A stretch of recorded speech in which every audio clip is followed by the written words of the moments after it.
Yes, indeed. Let's kick it off. And let's crank this music a bit. Welcome everybody back to another edition of DGG, the open tournament for DGG. As for the last couple tournaments that we've done, our previous one hasn't actually wrapped up yet. But we've done 3 so far, and we've crowned 3 champions. We've got Mushymango, Stoic Rooster, and Left Hook, each with their own unique trophy. Either Left Hook or Stoic are due for a second one, but their eternal conflict is still going. Hopefully we can find wherever Left Hook is at these days. So instead of doing the immediate walk over there, we'll give them some time. We'll see if they can come back. And then you can see a funny thing with these placements. Check out that 3rd place row. Agent Cypher 19 has gotten 3rd place every single time. That's kind of incredible.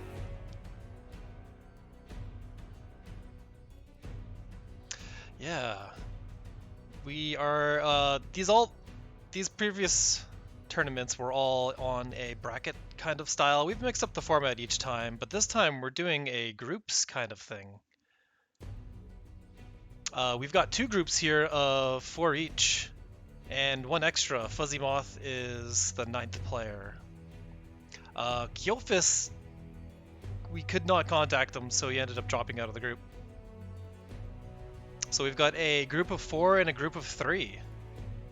And everybody here has 2 decks, and they'll be playing 2 games against each other using any of their 2 decks. And then the top 1 to 50% of the lower half of the groups will be taken to the lower bracket, and then the rest go to the upper bracket. Funny thing on that, but more on that later. Let's take a deeper look at each of these groups. As we've got deck lists. A funny thing is happening. Even though you have to have 2 decks, or rather you have to have 2 decks with different generals, there's nothing saying that you can't have the exact same lists with the same general swapped out. So in fact, in both Group A and in Group B here, we have a player, 2 players, Colexiel and Kenny are rocking the Xerix/Sif combo, which is to say they're just alternating between the 2. So that is kind of funny. We'll see how that goes. Maybe they got some preference between the 2. Identical lists. So instead of listing the same list twice, it's just as you see here. And we've got our lovely group of 3 here. We'll talk more about the decks as we're actually getting to them. A gimmick that I went with my decks is I'm using starter decks. So anyone who registers and just makes an account and plays can immediately queue with one of these 2. So I'll try to give a good showing there. Feel some responsibility for these decks to be powerful because I put them together in the first place. But we are starting with Group A. Agent Cypher 19 actually shouldn't have even been in this group because he was the highest seed, but I thought we were launching with an 8-person bracket at first. Fuzzy Moth was left out of the shuffle and ended up being a bye, so he gets a free ride to the bracket upper side.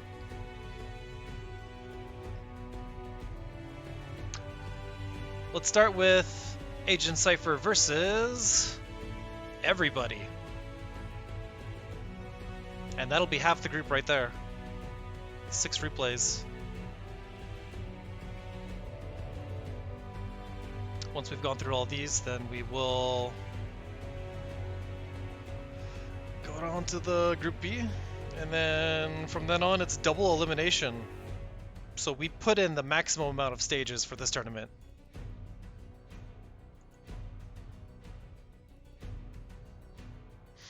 Okay, with that, let's start with Agent Cypher versus Kenny, and we'll just be doing it left to right, alphabetical so to speak. So we may have a mirror match, or we may have the Songhai versus Sand. Notably, Group A is the high group. These 4 people had higher seeds, higher MMR.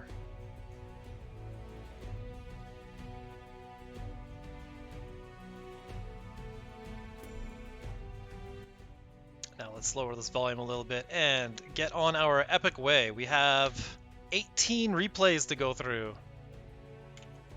So I may be speeding them up with the speed up bar a bunch.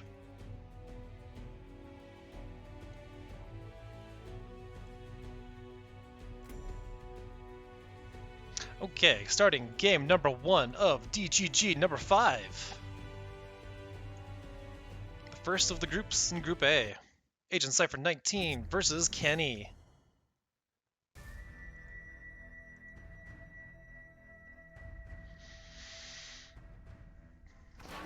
There are going to be a lot of Xerix mirrors. Xerix was the most popular general.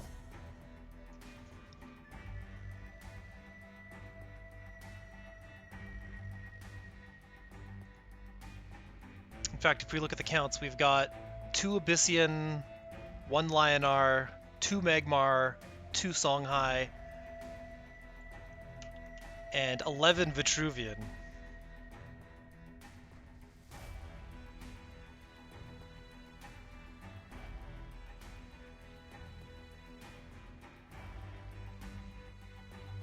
And if you didn't get a good look at the lists, you can either check out the Discord to see their lists, or you could even rewind the video to just pause on the frame that I'm showing the lists off.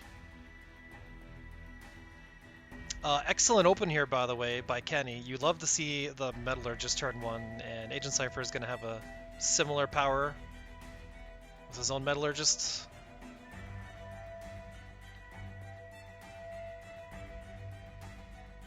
Has this Trigon here for some nasty late game.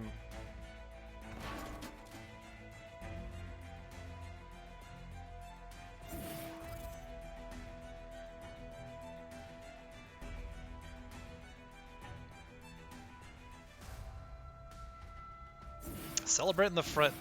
This is good because it protects the Metallurgist. And a spell to protect the Celebrant. Pretty dominant opener. A lot of opportunities for extra mana.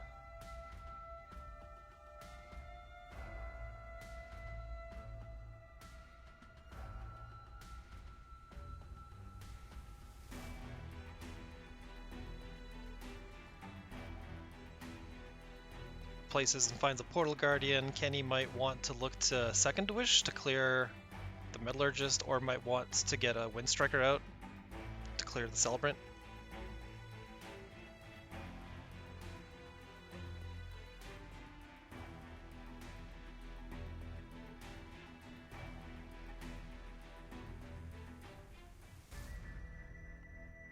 Also, this Captioner at the bottom, how is it doing? Let's put it to the test. The character known as Colexiel has the most... Colexiel? Okay, well, never mind. Better luck next time.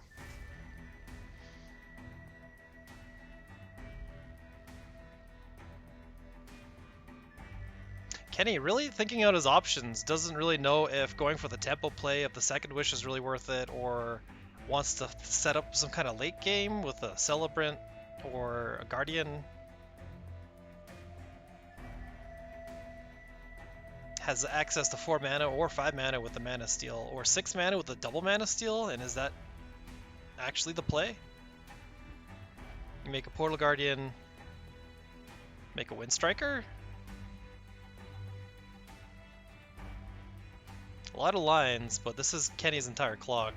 And I did say I'd be using the spacebar to skip turns, but this is a pretty tough turn already.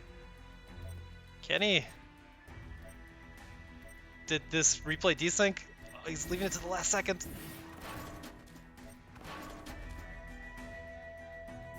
Okay, got all his inputs in.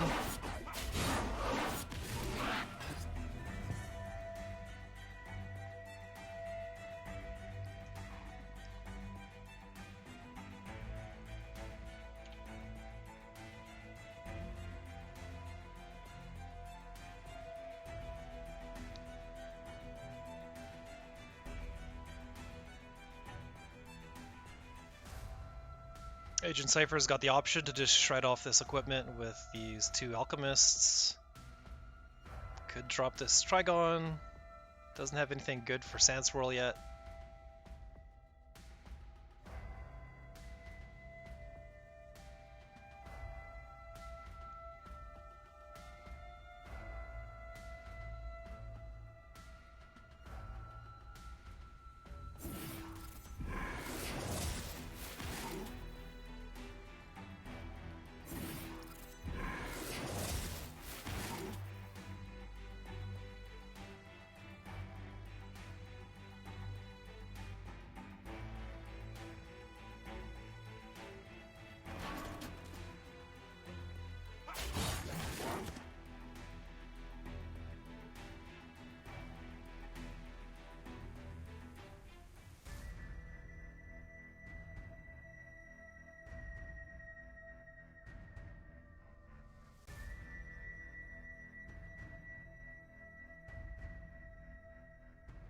Another option that Agent Cypher could have done here is use the Alchemist to ping the enemy golem, and then move both the General and Metallurgist to clear off the Celebrant.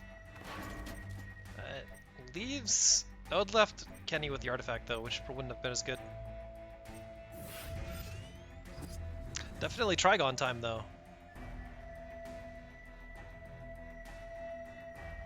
Trigon too huge to be dealt with. This is a real problem.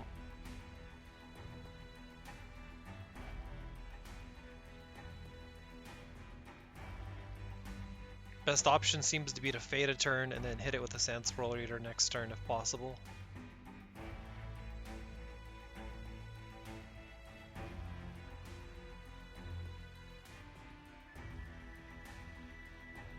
This is a pretty bad 4-mana turn for Kenny.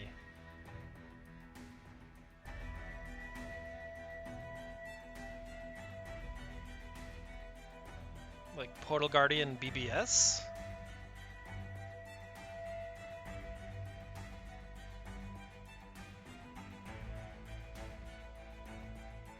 Really thinking about what his replace is going to be, if anything.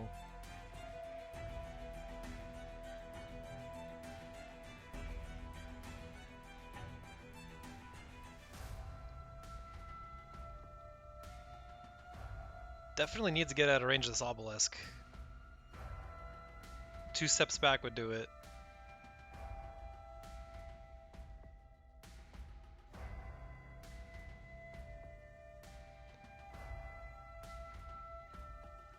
Alright, Kenny. Time for you to decide. Here's the spacebar technology at use. You can just tap it and then they instantly think out their move.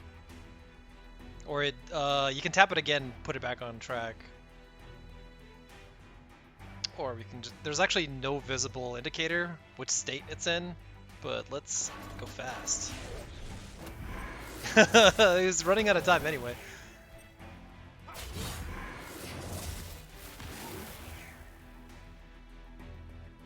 Boldly takes a step towards, he's gonna just Sand Swirl it anyway, so it doesn't care.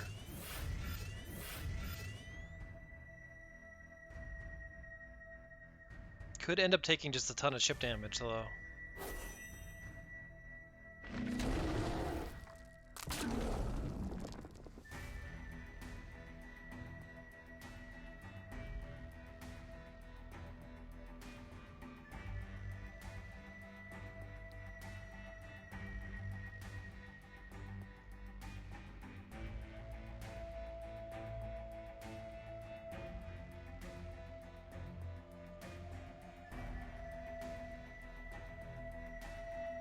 So to stop the Sand Swirl Reader, you just need to put a unit in each orthogonal tile from the obelisk. So generally just blocking the 3 that are closest would be enough.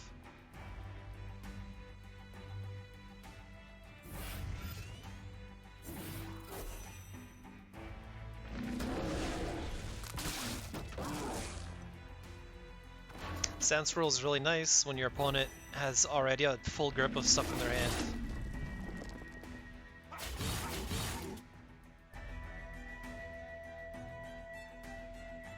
Agent Cypher down to the last card in hand. It is a card that cycles though.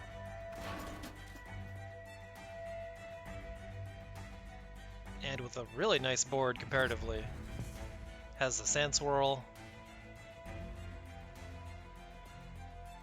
Camping the sand with your general is a really good way to protect it. That way you can take a step off of it and get something.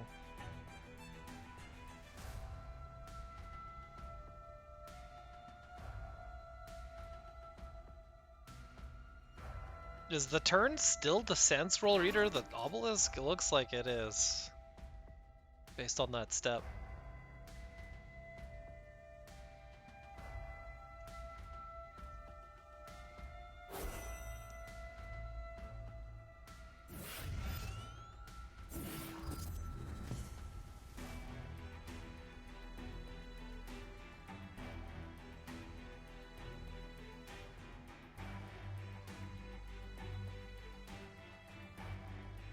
Agent Cypher with access to a Caw could potentially kill the Sand Swirl Reader and then fly it somewhere else.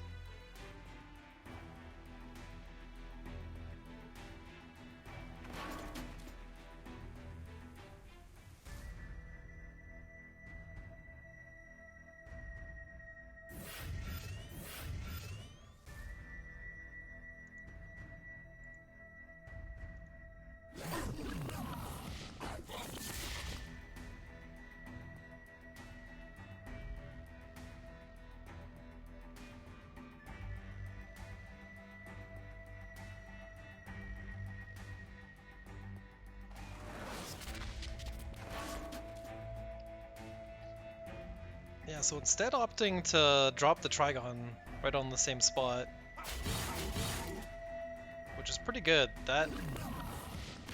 It's a lot of hit points blocking that sand. Same amount of hit points on Kenny himself.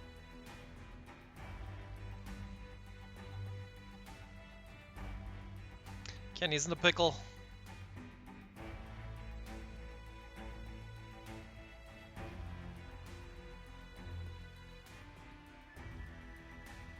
Really had troubles playing his hand out.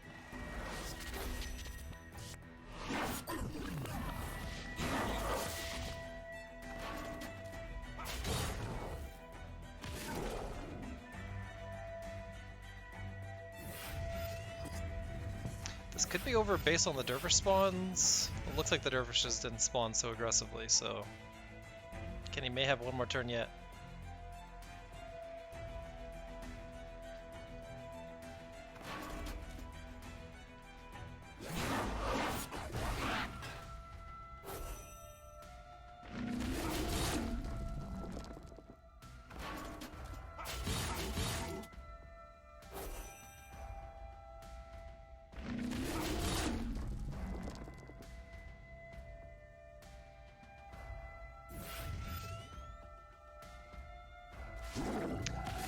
Definitely don't have an extra turn when there's a 3-3 flying rush here. And Agent Cypher getting the first win on Kenny. Strong stuff. I'm gonna jump right into game number 2 of Agent Cypher 19 versus Kenny. These two guys are using the exact same deck. One of the reasons why we've got a rule about having different generals on your two decks is so we can tell if you're mixing up your list.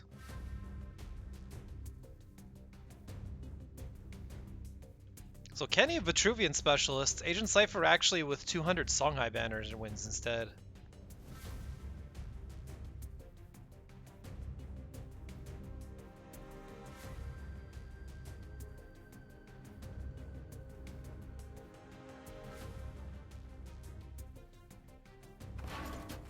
Now Agent Cypher on the left. Nice to mix it up. And the 1-4 is better than nothing.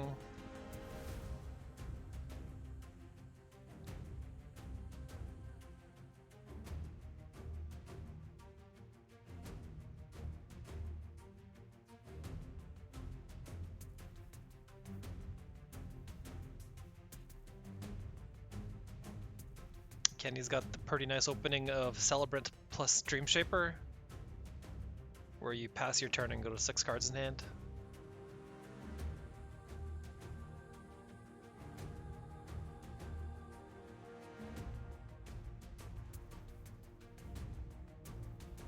There's also the funny opening of a Celebrant and then you immediately buff it for no reason. Generally don't want to do that because then they'll just play around it. Mana in the back. Dreamshaper is poised to get this top tile next turn. It's the very rare one step forward opening, but it's quite good in this circumstance.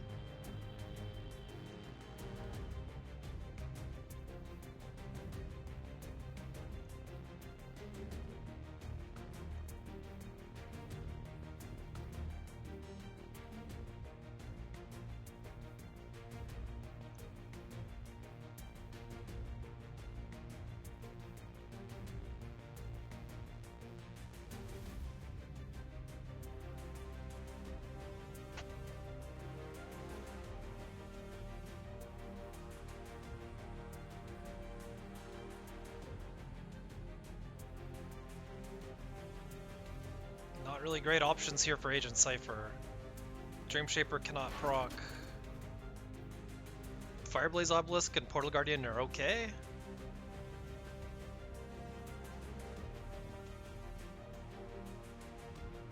But Kenny getting +2 mana next turn is going to be a huge problem.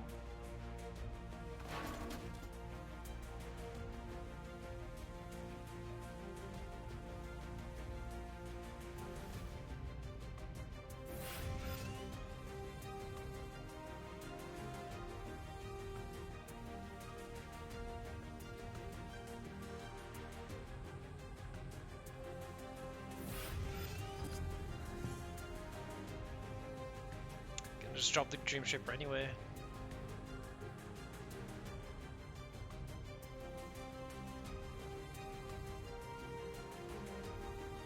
I feel like it would have been more valuable just in the hand, but maybe this complicates things.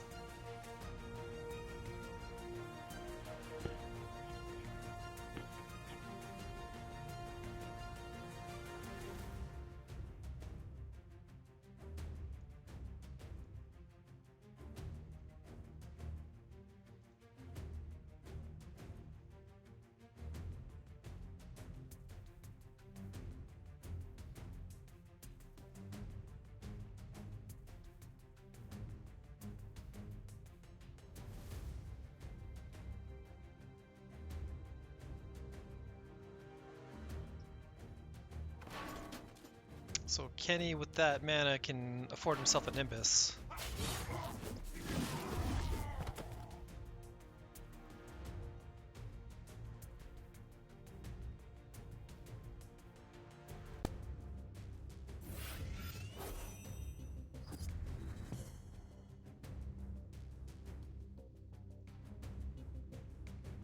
Anytime it takes damage, it makes an obelisk that kills a minion anytime it damages it, which is kind of a funny way to make Portal Guardian's Frenzy work against it.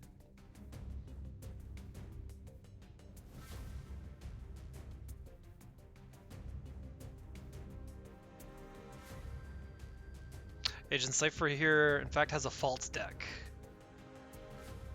And is probably going to drop this obelisk to allow the Portal Guardian to kill the Dreamshaper.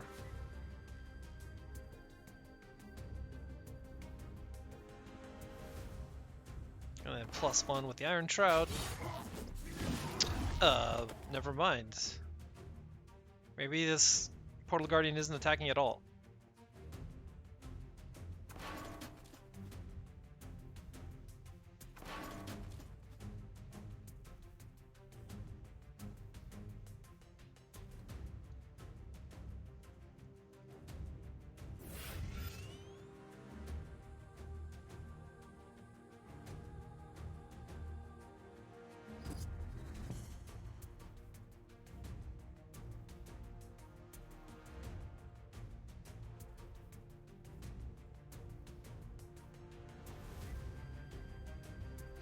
Time for Nimbus turn over turn.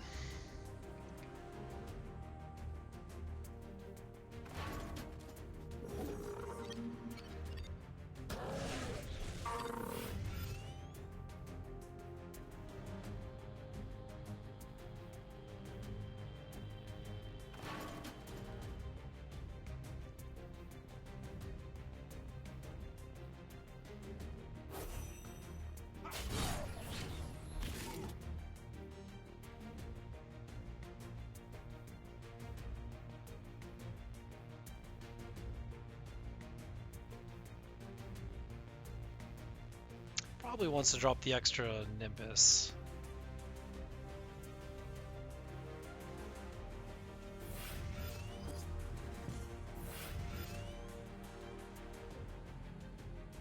These kind of call for hard removal. Blood of Air is a pretty good way to deal with them. It's going to be either that or the Sand Swirl. Probably the Blood of Air, because there's going to be a lot of sand coming up with this fault.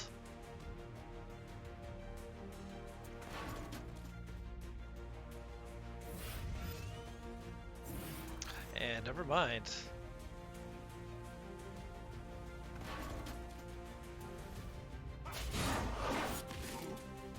So it's possible to take these down with your general. Instead opting to use the general to just block the sand. Oh. An attack here kills the Portal Guardian.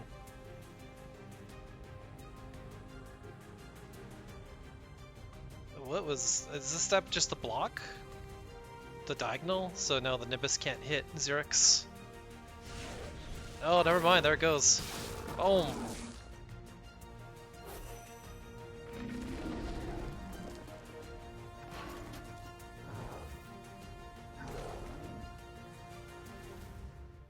Still a pretty good turn. Deals with both Nimbus.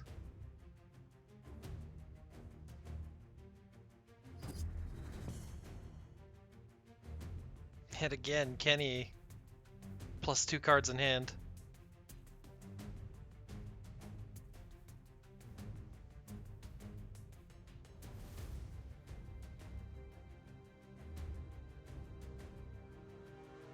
Has just the 1 damage Celebrant to work with. Pretty grim. Might be the time to Second Wish and use it to take out the Sand Swirl. Amara Healer, extremely good.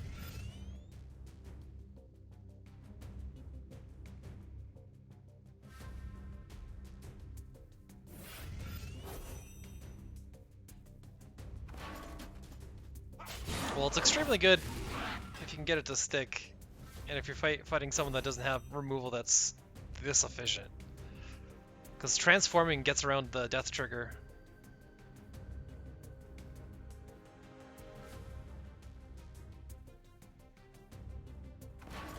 So probably every single deck wants 3 of these things.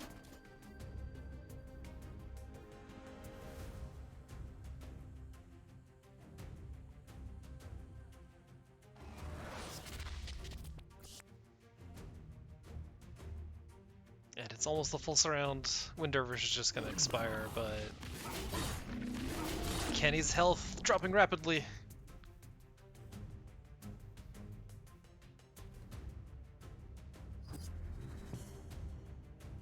This Thunderhorn needs a turn of setup to really be good. Everything is too small to use Blood of Air on. Metallurgist is probably the play. Fade away, 2 Metallurgists down, you can draw a card. They'll be real cheap. Oh, it does not see an out. Agent Cypher won both of his group games against Kenny. Congrats. We're going to be facing against Kopiuyt next as Agent Cypher 19. And taking one more quick look at what these decks even are. Kopiuyt, third column, could be another Xerix, could be Fae. Some tricky stuff in here. If you see a... Oh, there's actually one of each of the Sentinels? No, there's... Yeah, look at that. Some cool guessing games there with the Vanar side. We see a lot of wishes on the Vitruvian side. Going into second series of the game of the day. Agent Cypher 19 versus Kopiuyt. Starting that out.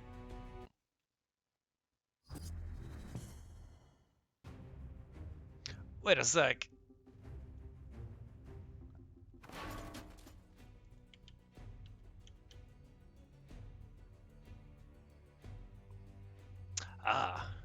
This was the Faces replay. Let me dig into the archives and grab the replay that we need. We will be right back.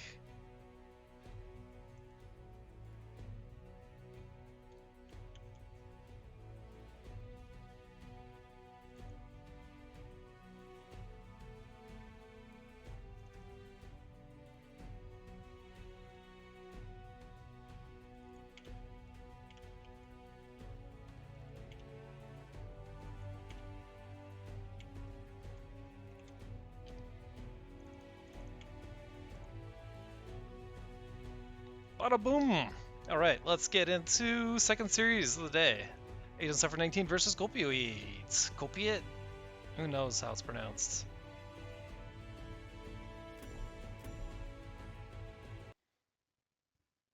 There we go.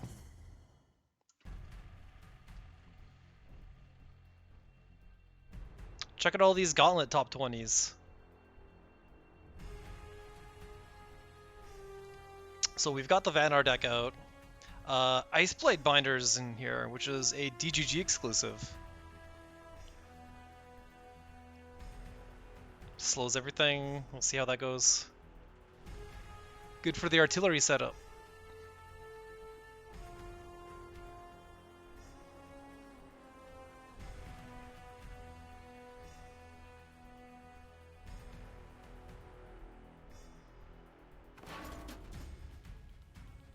These might be the only two obelisks that Agent Cypher's got, other than the units that generate them.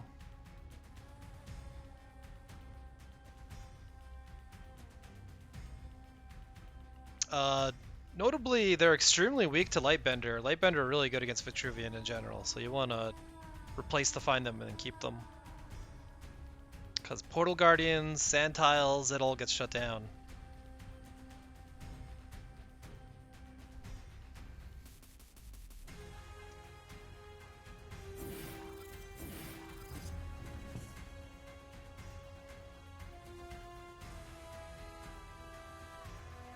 A very safe one-tile opener, just in case your enemy has a bunch of BTAs and could potentially expand, steal it.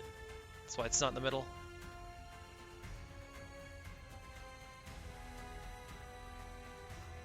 Or even just 2/2 drops, it'd be really easy to take.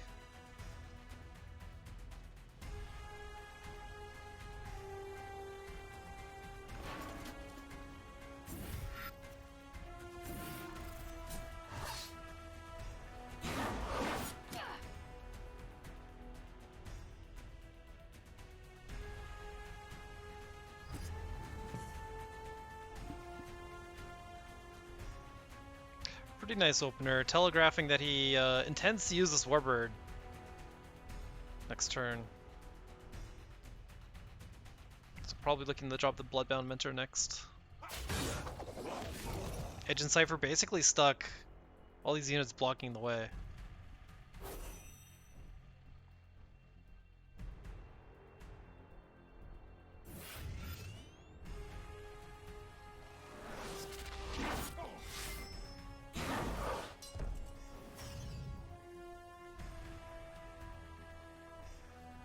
Scion First Wish, really good spell, allowing Agent Cypher to keep the minion alive while killing one, and keeping card neutral.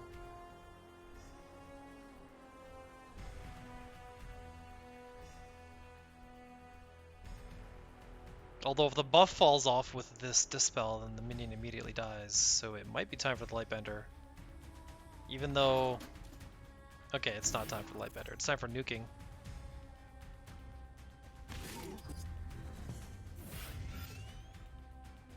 Ooh, Gatekeeper is a really nice thing to have in your deck when you've got Lightbenders, because you can turn off the downside. And it's just a stat beast. It's also an elf. So Faralu likes it, and certain kinds of minion generators can find it.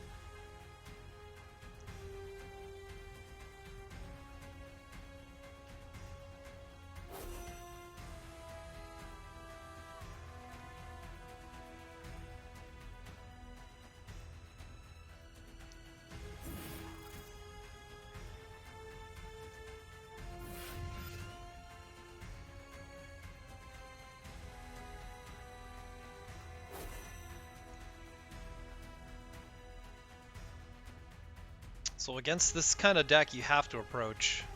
You can only fall back if you can turn off the nuking. But without a Mage Sworn or something, it's not going to be that easy.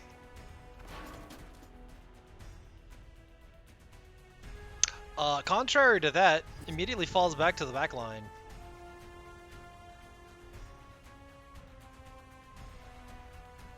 Not intimidated by this. A lot of damage over time, though.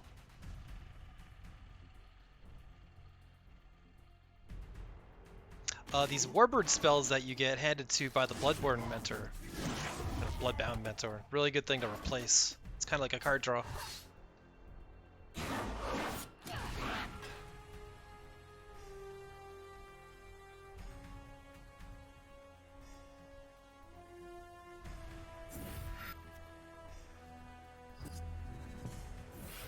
Ice Blade, stopping the Celebrants from being able to take the Mana Spring.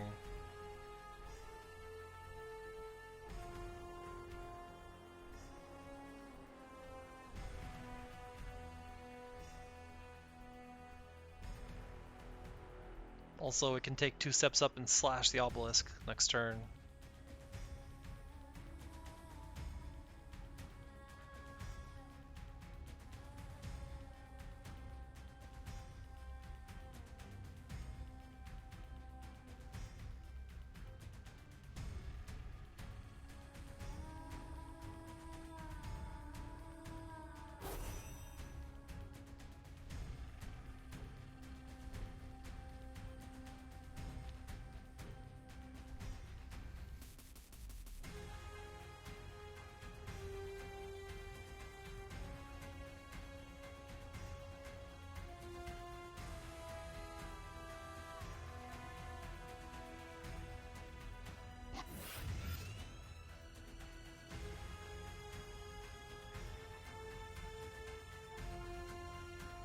Pretty good Portal Guardian that blocks the Obelisk.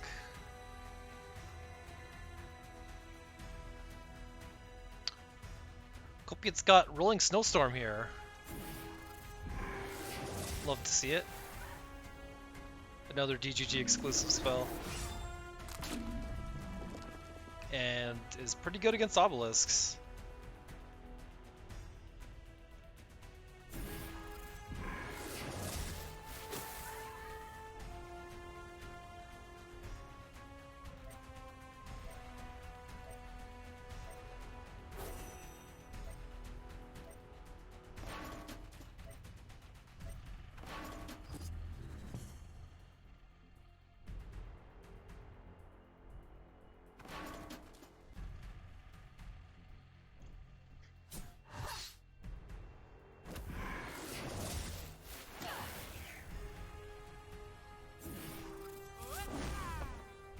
Finds the nice Dispel, good old 2-for-1, and here it is, the Snowstorm. So for the next 9 turns, 4 damage is going to be happening at the start of Kopiuyt's turns. Eventually a rock is going to drop on each of these snow tiles, and then it's going to move over one. So Agent Cypher's going to need to evac off this back row, and if the Celebrant steps on this mana tile, he's sacrificing it to the Blizzard.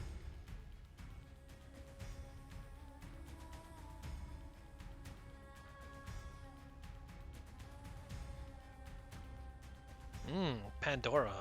That's a nice draw. Perfect timing, too.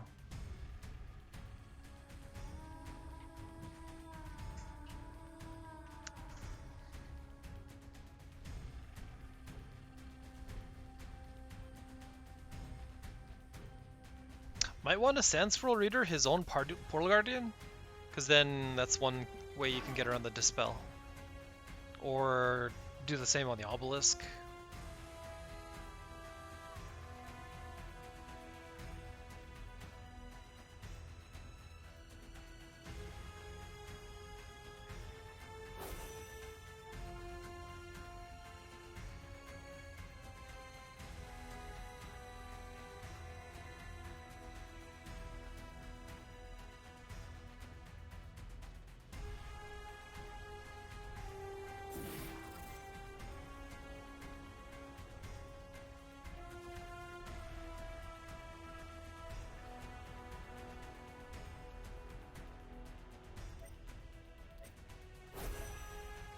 Agent Cypher knows to step out of the nasty snowstorm. You'll be able to see it chunk over in a second here.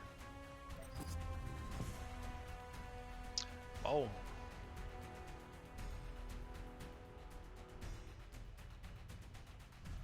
This kind of effect is really good if you've got provoke or stun or any kind of movement hindering stuff. Ability to swarm.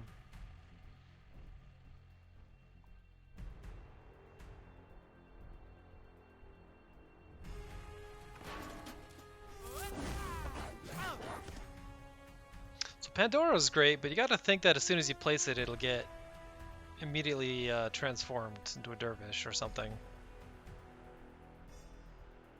So Kopiuyt's instead burning mana on other stuff. The blizzard doesn't affect friendlies, so it can just charge right into it. It's a really funny effect to duplicate and do turn over turn, because you just have a wave of damage and death.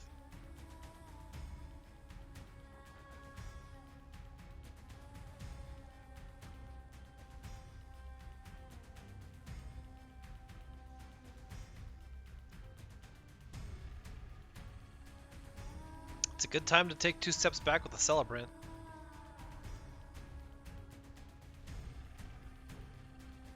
Draw some cards with the Dream Shaper.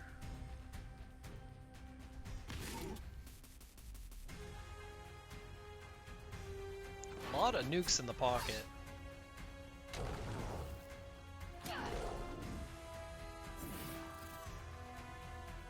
The first Gatekeeper has been dropped. Sprited by Gundam. I think he was doing some kind of fan game of his own that eventually got abandoned, but he just donated all the sprites for us. A lot of them are inspired off of like Magic cards or other games. Like Healing Mystic is inspired from someone from Chrono Trigger.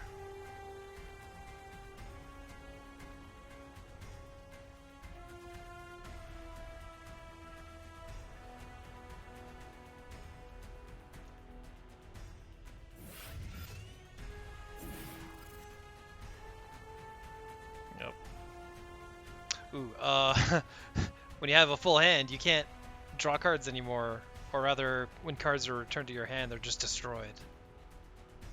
So cards like Sandstorm Reader and Hailstone Prison become a lot more powerful.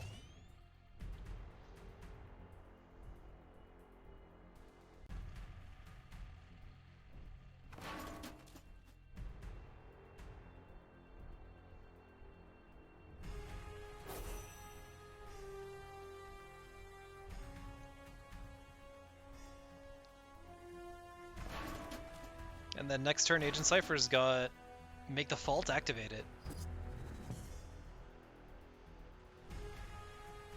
Snowstorm advances.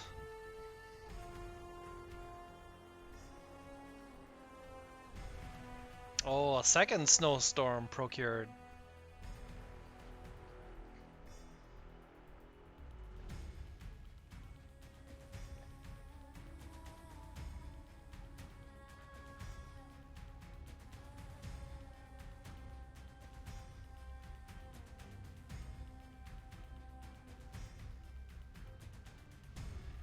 Kopiuyt's kind of got problems in terms of being absolutely boxed in now.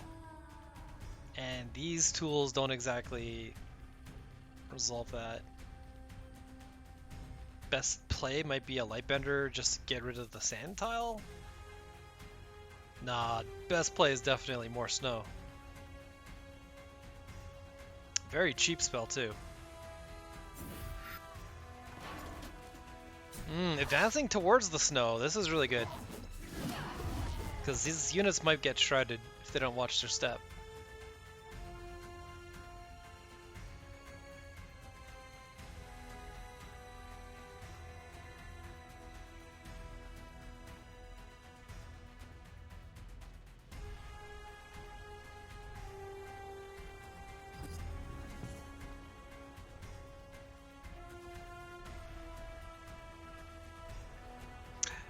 Agent Cypher's got to move to one of these 2 squares or accept a ton of damage.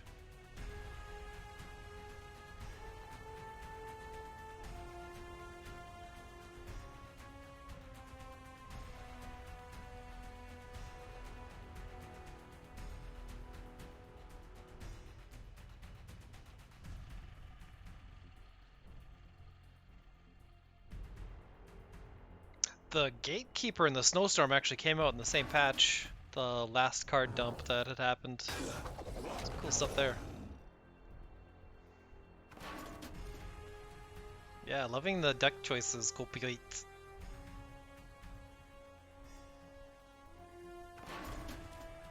Just hang out in the snow column.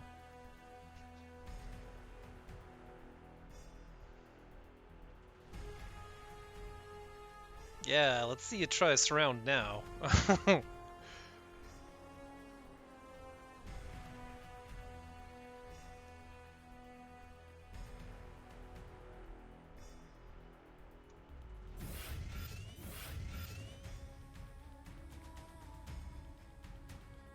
So, funny thing with the snow, this obelisk is gonna get 4 damage just from that.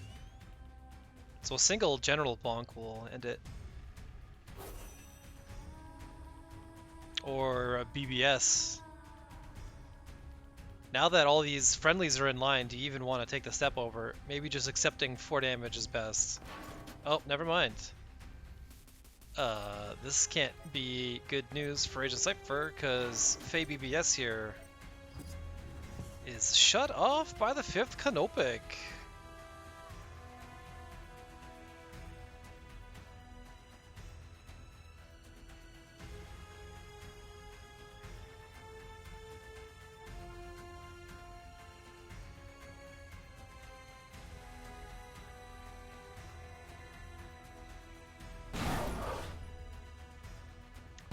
Fortunately, that doesn't stop the copies that were made from the Bloodborne Mentor. Or Bloodbound Mentor. Keep calling it the FromSoft game.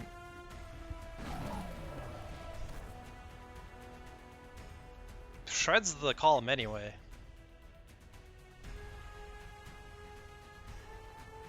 Canopics are absolutely a buster to this kind of style, though. They're slightly more manageable than a Magesworn, but they got better stats and come out way faster.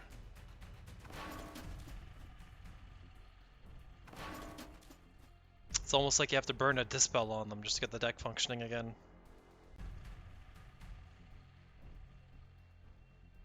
Problem with that is there's no way to reach out.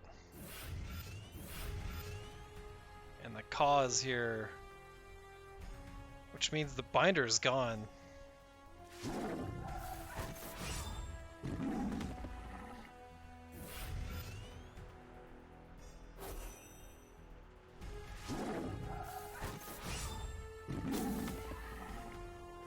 I also had, my last tournament run was crushed by a 5th Canopic, because I had a BBS gimmick about Lilith and Variax. That deck is really sad when it can't push its button, though.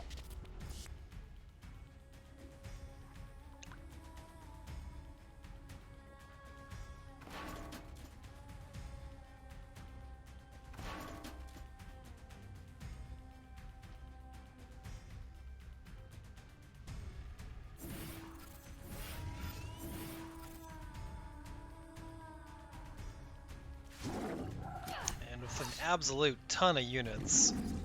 Looks like Agent Cypher is going to get this first game over Kopiuyt, unless we get hypothermia on Agent Cypher's end real quick. Silencing the cause is real nice, because it turns off its respawn ability.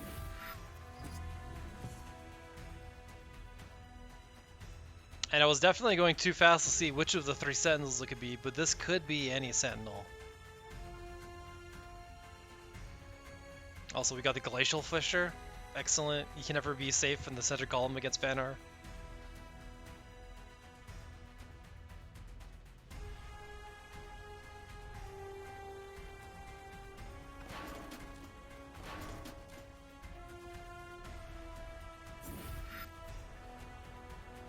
Moonlit Basilisk. Surprise.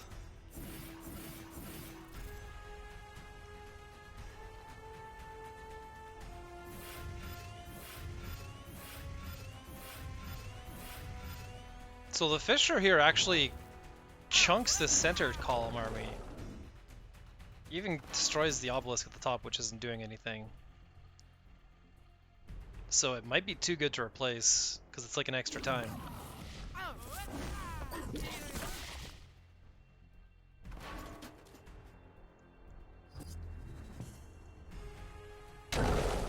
it goes. Well, that was just the snow. Kind of funny, and then that center column is due to get cleared again. Ooh, Mesmerize. Can use it to convince opponents to step into Glacial Fissure range.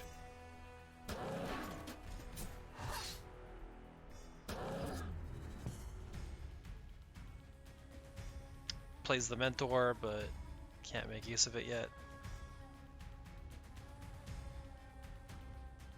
Oh, another 5th Canopic? Nasty.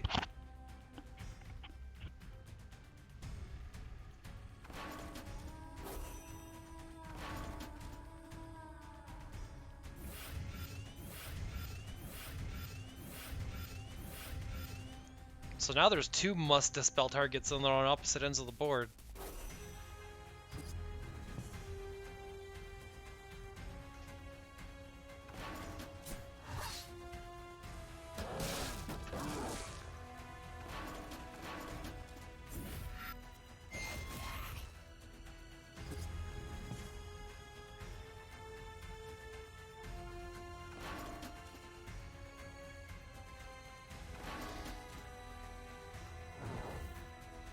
There's a lot of stuff in this deck. I got a little bit of stun. Sentinel Suite is pretty good.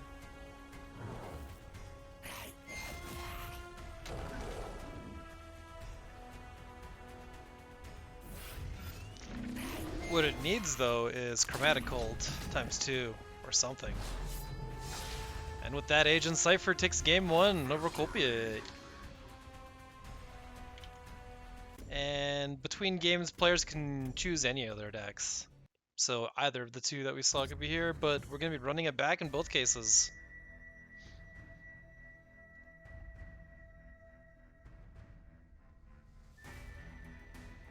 AC-19's got a bunch of expensive stuff.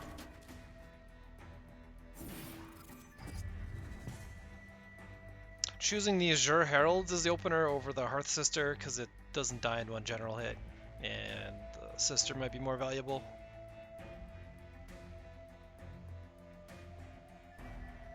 Has the cool sprite with the Warbird that I lifted from to make a standalone unit from.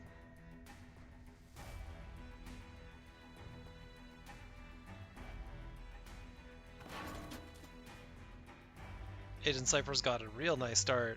2 golems, no problem.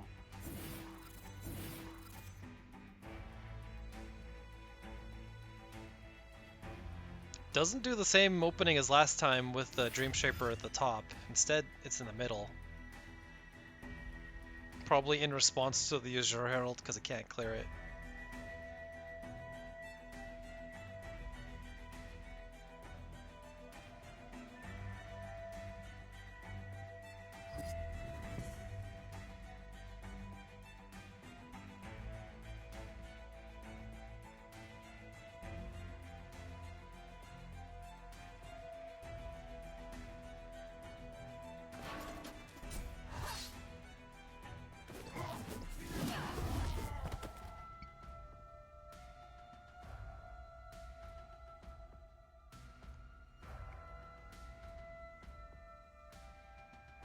Not really great options here because dropping the Cryptographer doesn't mean anything unless you immediately use it. Because this BBS is coming online next turn, so instead it's the Gatekeeper to the face. Can only move vertically, but that kind of movement is plenty.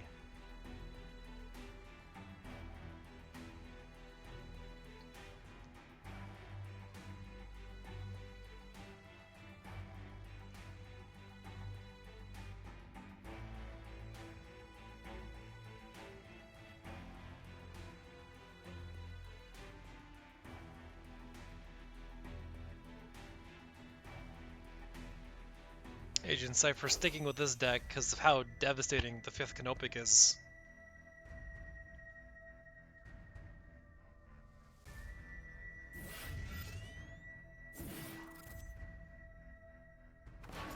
This is a good way to deal with creatures with unreasonable stat lines. Just bounce them.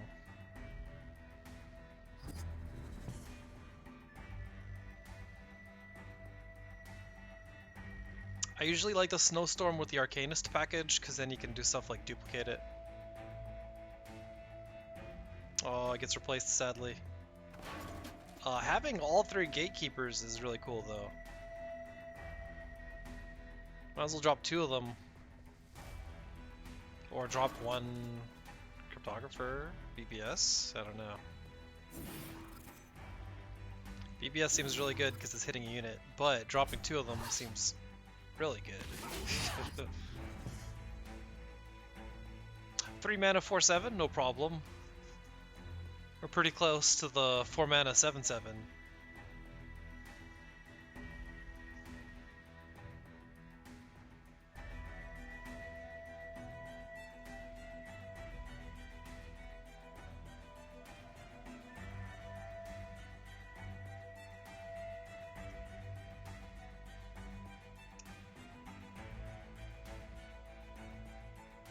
So the back 2 columns are completely harm-free. These gatekeepers can't reach there. So that's the place to be. And they can't really effectively run away from the obelisk. But getting more sand tiles is better.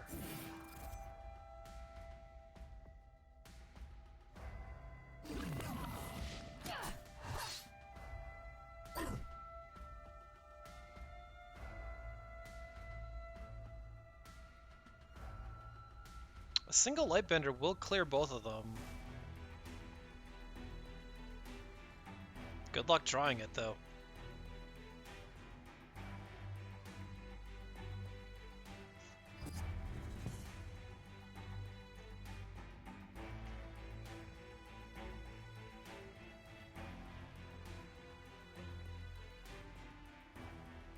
Avalanche is a pretty sweet spell, but not functional in this situation.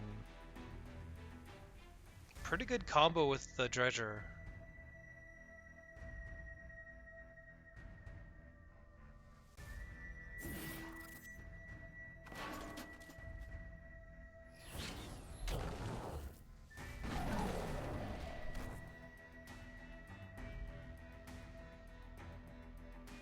Probably just rips the BBS.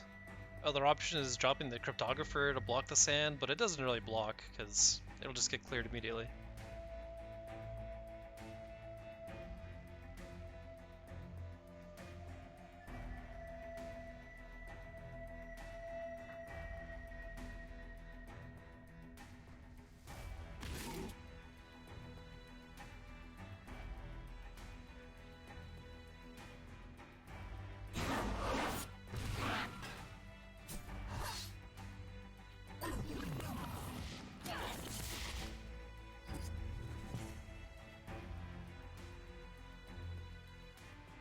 Lightbender would be so good here for Kopiuyt, because then suddenly these gatekeepers start charging horizontally. Instead, draws Forma of the Drake.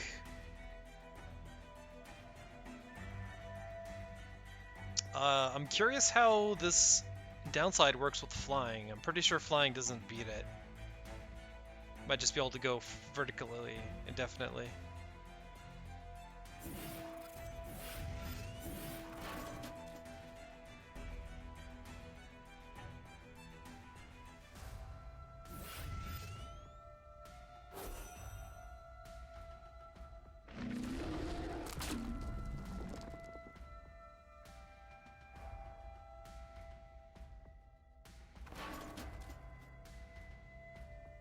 And if you're fighting against this kind of deck with all these sand swirls, if you've got Celebrants of your own, you can use them to generate mana tiles to clean the sand up.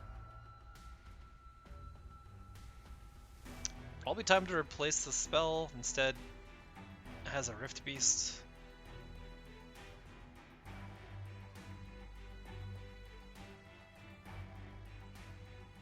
Could fade away and start nuking, but 2 5th Canopics here. Agent Cypher will shut down that strat really quick.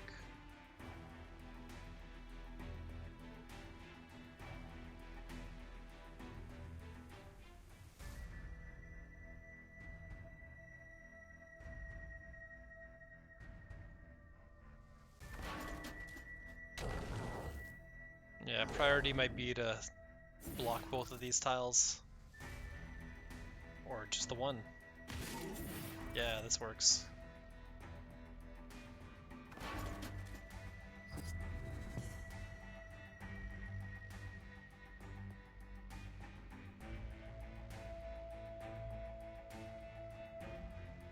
Probably time for 5th Canopic, because Fae with 7 mana, you've got to assume it's going to be BBS multiple times somehow.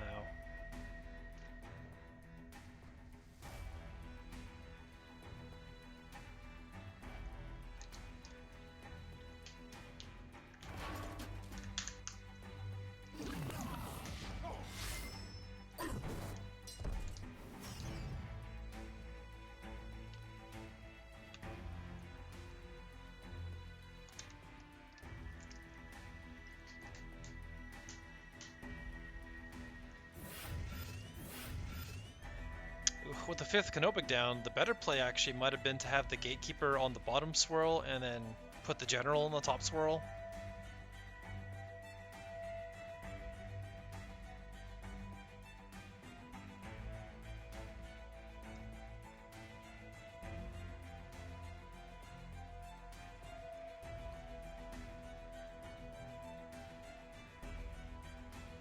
EMP deals with it really handily, but then the second one shows up and it's like, where's the second EMP? It's banned. You can only legally have a single EMP in your deck in this tournament.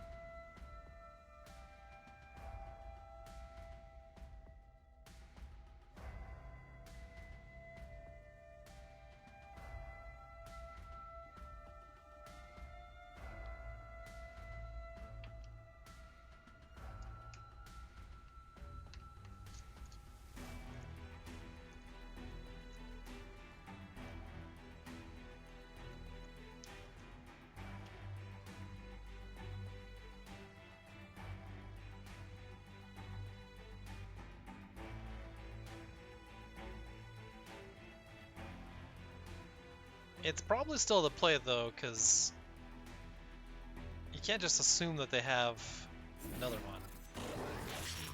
And all the other stuff has such good text, you don't want to turn it off by casting it instead.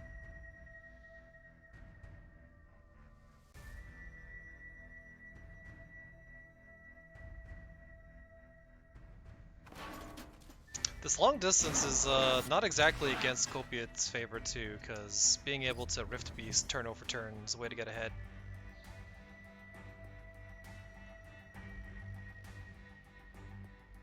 Also, these Gatekeepers immediately getting buffed now that EMP hit.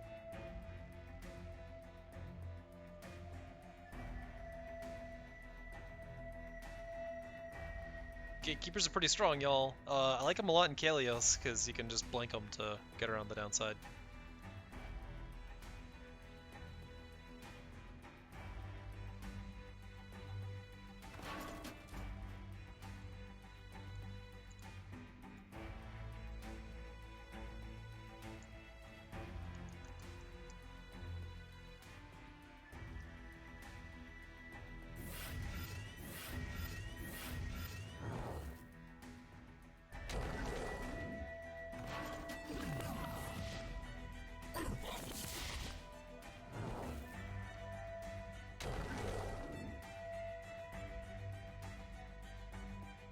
Even in a deck with just a couple Dispels, the Gatekeepers are absolutely worth it.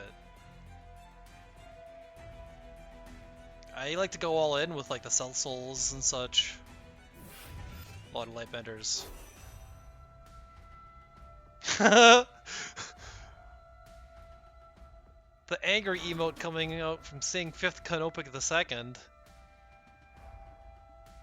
It's the 6th Canopic.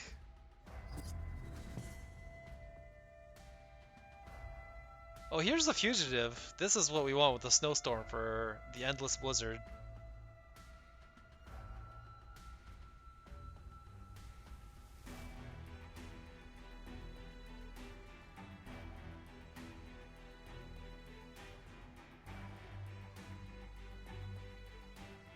So it's probably time to get the Rift Beast out and start trying to find it. These sand tiles spawning units every turn is pretty undeal-withable though, and is going to close out the game. even if Agent Cypher doesn't do anything else. But we can see his follow-up turn here is going to be make a ton more sand.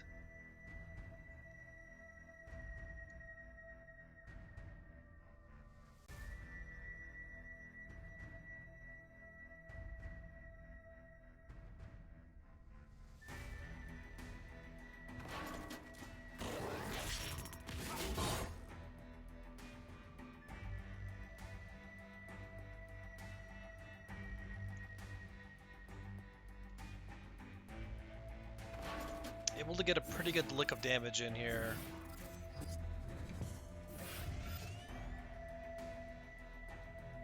It's gonna be hard to find an answer though for 5th Canopic.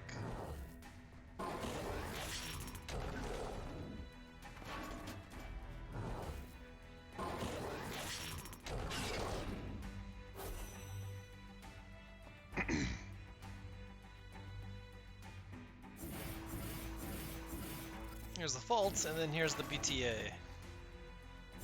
Now there's just this gigantic formation of unit spawning that has a buff. And the anti-artillery.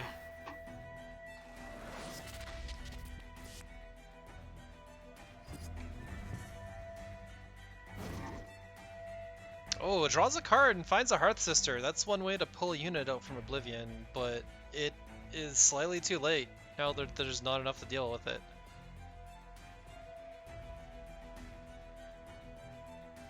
There's still one more turn before these waves start hitting. Finds a Lore Master, which is currently set to spit out a 2/2 Shroud. Not great. Could pull the 5th Canopic in, deal a tiny amount of damage.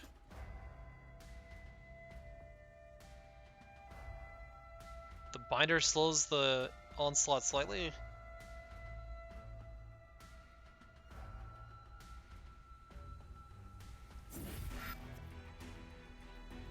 And then something that's beefy.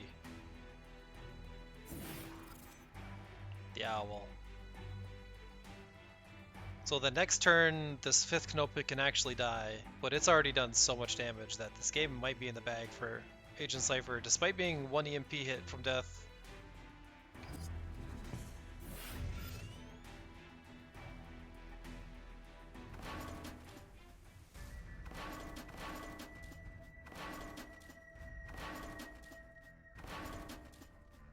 There's the Swarm, and as soon as this Portal Guardian comes down, it is massive.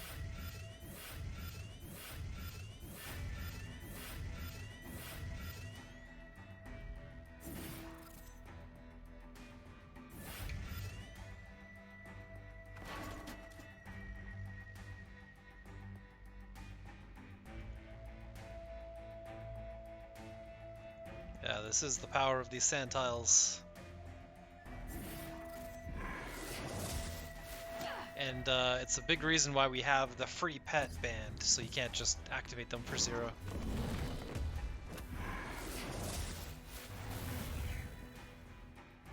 Turns out they're already plenty good.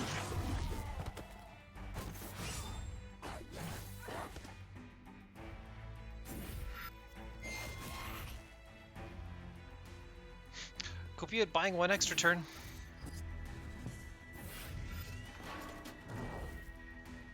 If he finds the invincibility spell, that could be duplicated.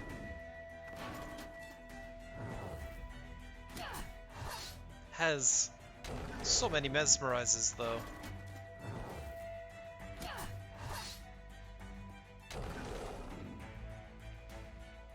Oh, the cause here? Alright, good game.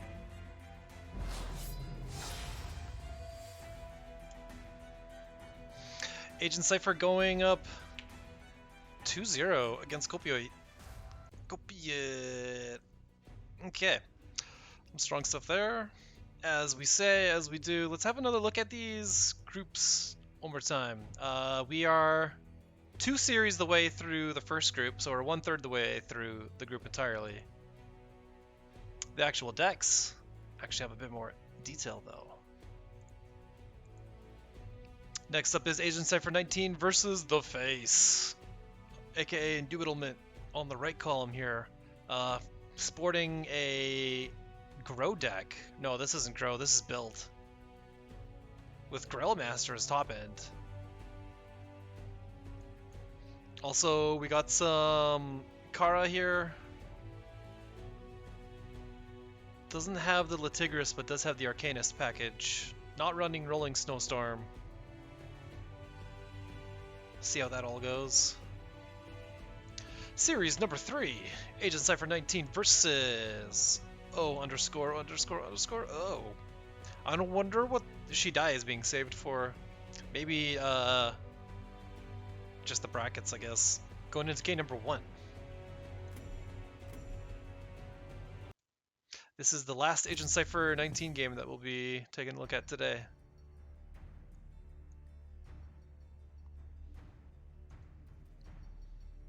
Here we go. We got Grandmaster Krygon, we got Evolutionary Apex. And Duelman is looking to get to 7 mana and win. And is going to stall things out with drawing cards and gaining life. Opting to not start building. So even though could have dropped this Rescue RX, is going to want this Architect T2 K5 down first. Because keeping the hand maxed out matters the most with this deck style. Because you want to drop this Apex with a ton of stuff.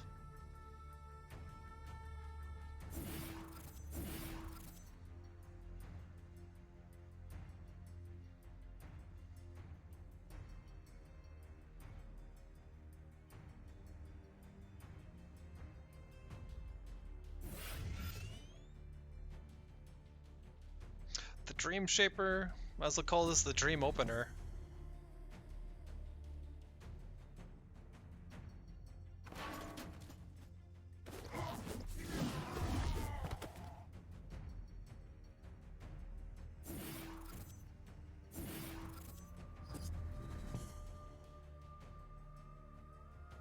Okay, just dropping the Rust Crawler down as a thug and the healer right in the middle.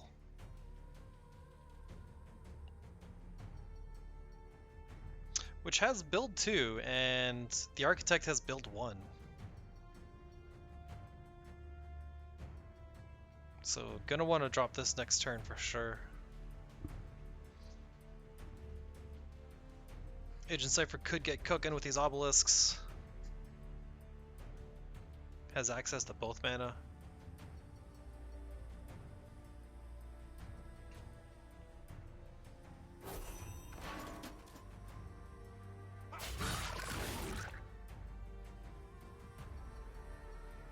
Instead, gonna Blood Tier Alchemist.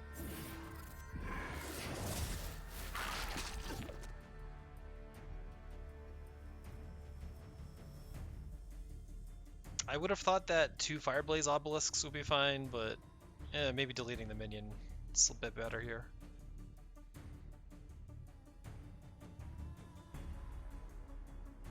Still has mana for 1. Gonna put it way in the back.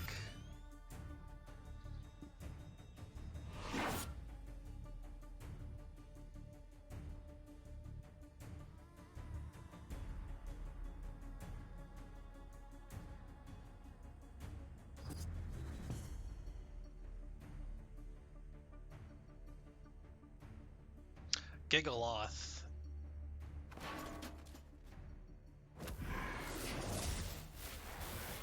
So instead of getting the extra card draw, spawning just a ridiculously huge dude. Pumps your whole team every time it attacks.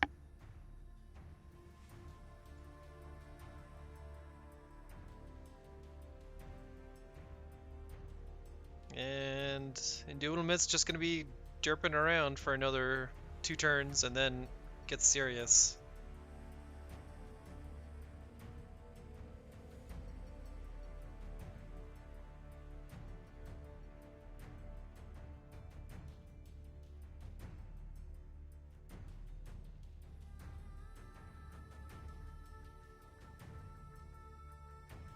Probably doesn't want to drop a Ka just to destroy this building.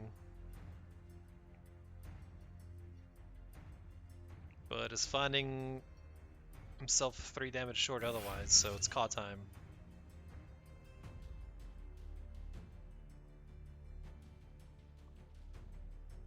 could start chipping away at the back one. That's a consideration. It might not do anything though, so going for the sure kill on the front one is better.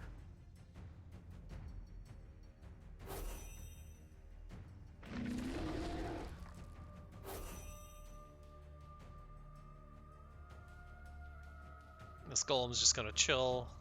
It's better to be alive in case the Dream Shaper shows up.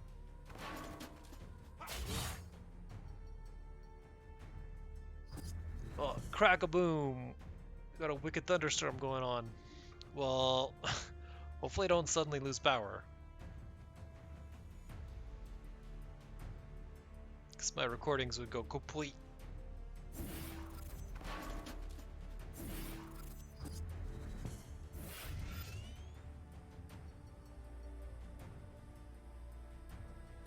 Gigaloth completing in 1 turns. This is a serious issue.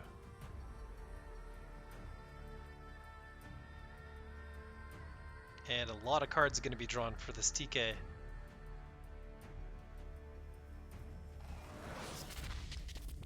Has enough to at least destroy the TK, which might be fine enough.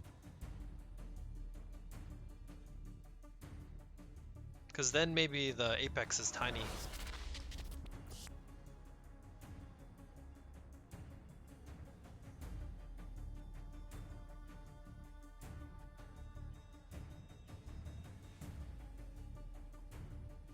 I don't know, this robot battle dinosaur is coming online really soon though.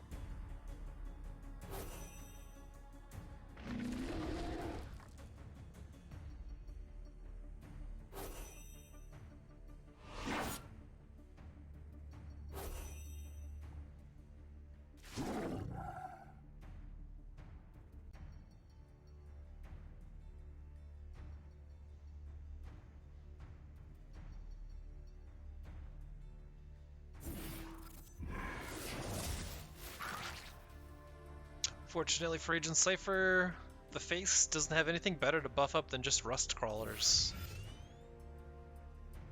So Dino's not doing a whole lot.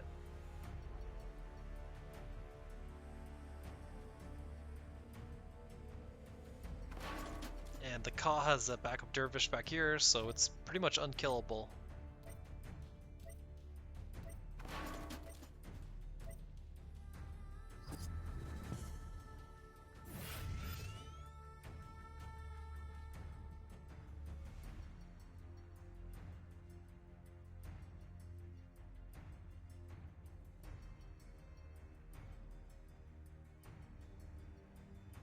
So 7/7 hits as hard as an EMP. Which is to say it'll die immediately to this Ka. That might be where it's going too. Because this Ka is gonna mess up this Apex play.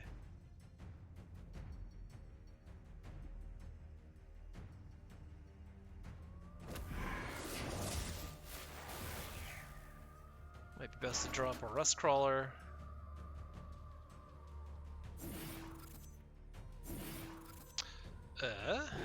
Okay. Keeping Gigaloth in the back. Because the buff actually was enough to make the Rust Crawler lethal to the Ka. +3/+3 on your whole team. Real nice.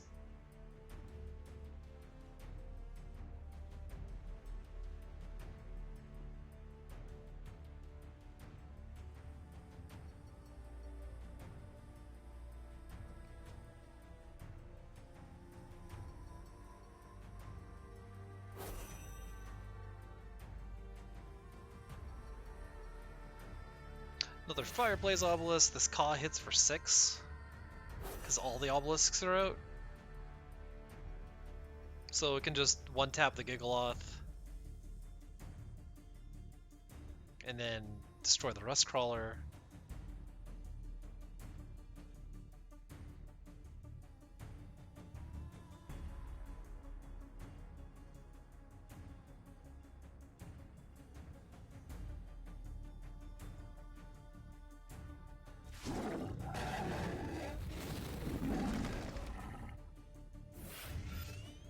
And as long as what you're attacking is killing the Ka, you get another Ka. So you can position it somewhere nice.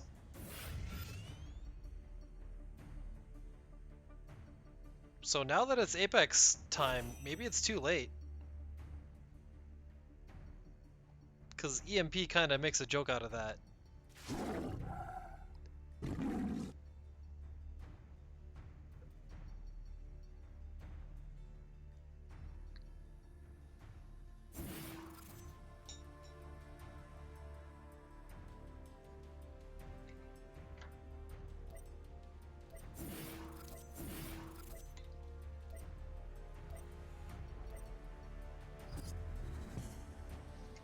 So, an Apex here is 2 Grandmaster Krygons, 1 War Beast. War Beast can do a little bit of action immediately. And the force fields are really good. Nice War Beast placement. And that actually cheeses the EMP out of hand, so it cannot dispel anymore.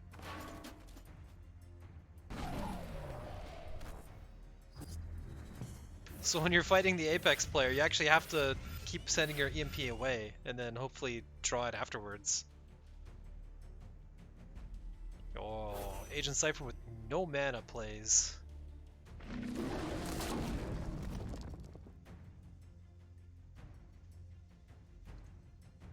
And passing means the face here just gets +14/+14 every turn.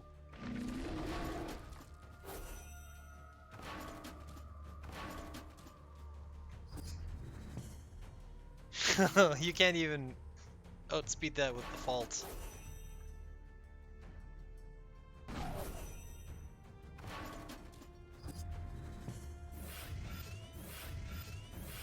Finds another Krygon to hardcast later. Might as well have another one. In case they somehow get dispelled. You can get it going again. And Homeostatic Rebuke is really nice. If the board was filled up like the other game, you could just clear it with this. Agent Cypher 19 doing his best to chip through these guys. Gets a kill on one of the Krygons.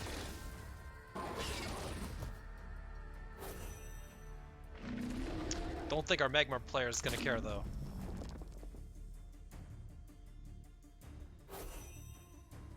Still has pretty impressive unit generation, so Agent Cypher isn't just dead. Even though this ridiculous girl might think he is.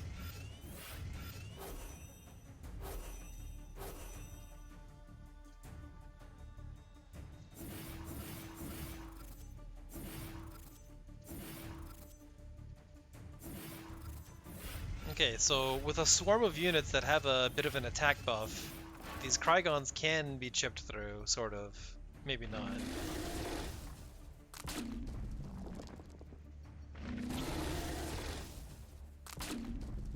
These boss monsters are way too tough. It's one hell of an uphill battle.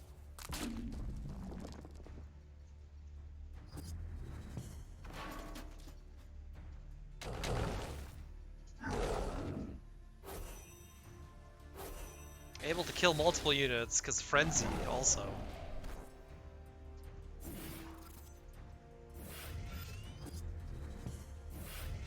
Buildings are pretty nice for gumming up sand.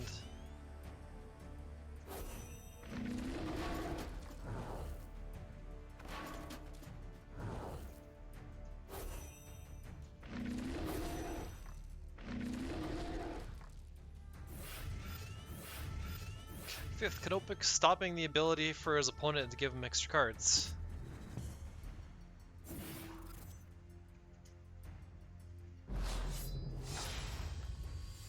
Finds the Silithar Elder, and yeah, that's just the win.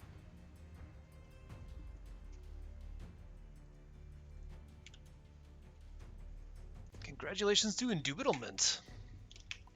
Winning game 1 over Agent Cypher 19. Let's see if he wins the second game though. Gonna be jumping into 6th game of the day. Check it out, Shadai is here. Songhai representation. We haven't actually been seeing much Songhai in our tournaments lately. Having banned the panda would probably do that. I got a spiral technique, which was not replaced. What? Okay,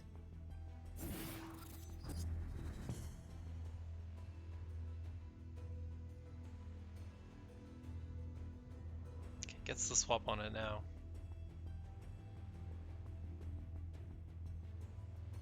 So Scroll Band is pretty sweet when you've got the Mist Dragon Seal, because you can guarantee you're getting something out of their deck. Maybe a Homeostatic Rebuke.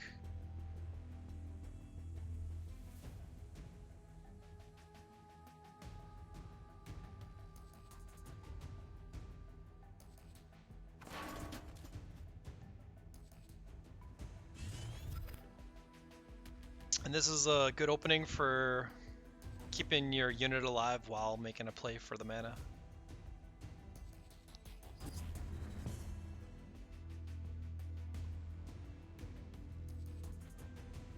And another way to do something like that is to take 2 steps left and put the minion behind you. But this encourages more lateral movement, or it's easier to get backstabs in the end.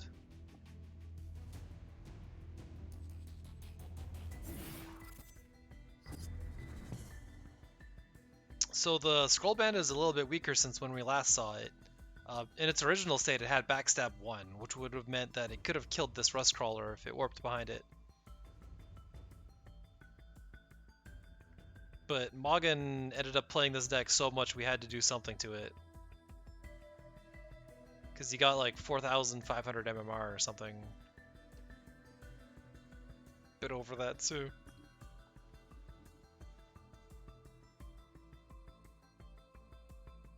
But now that this has Backstab 0, I hear he's playing Kara. Maybe you can't get enough of those Rolling Snowstorms.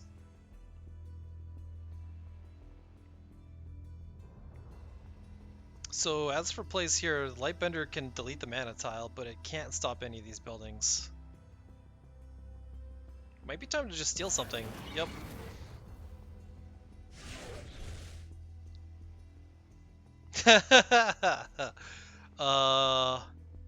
Well, it's good to steal a key spell from the enemy, even if you have no intention of ever casting it. And you don't want to help the enemy with their plans, so you're certainly not casting a Stolen Apex.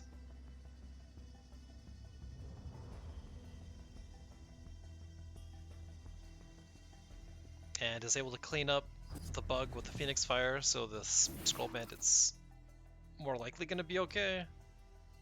But it could just get focused here.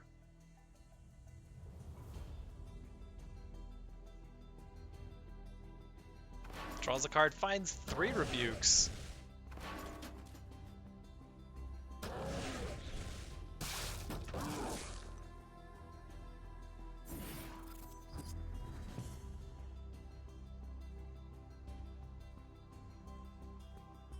And for alternative late game, we see this Juggernaut. Really good thing to cheat out with Apex.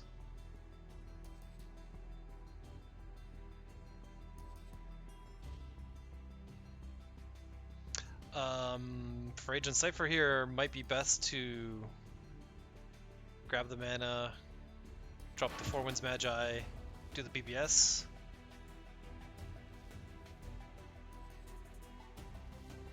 The healing doesn't matter though, so it's not that great.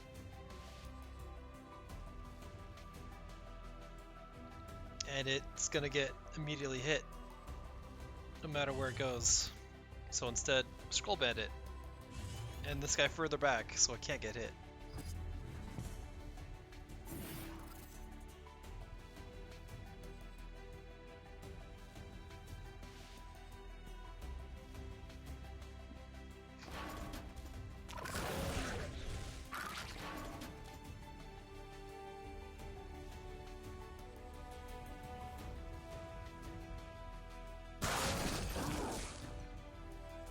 Apex just to get rid of the 4 Winds Magi.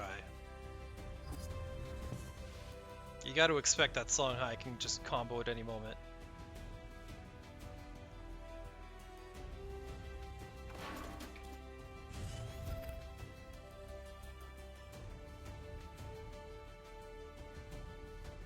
I guess is gonna do some Petal Flurrying. Okay. Teleport's just a way to keep it safe. Not going for an attack here to get some healing in. Not going for an attack to push damage at all, in fact. I would think you'd want to race the Apex player.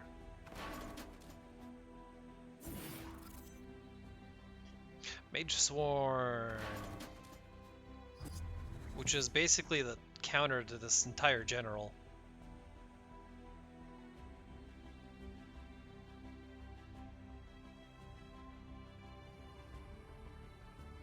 Eternity Painter is a really nice counter, though.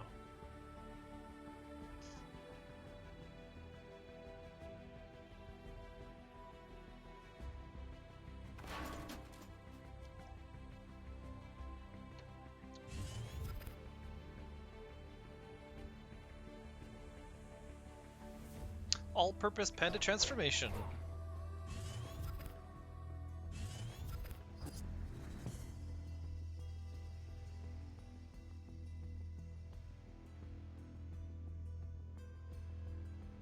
Replacing and not finding his faults, not realizing that Agent Cypher has stolen one of them, or Apex. So might just want to rip the Mecantor War Beasts off, and then that will destroy this painter pretty easily. The Magi in the back is going to be a problem, so the Rebuke is also good.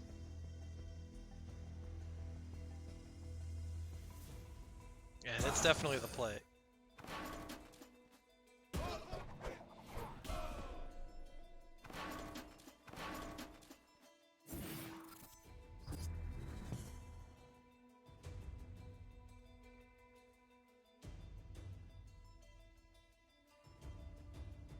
Bit too early for Spiral Technique, but it's nice that spells are back online.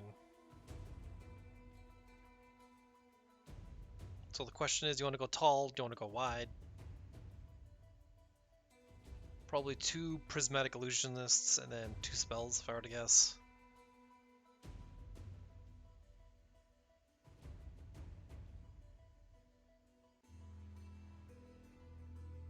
Could also do 1 Illusionist, 1 Avatar, and then more spells, get huge and wide.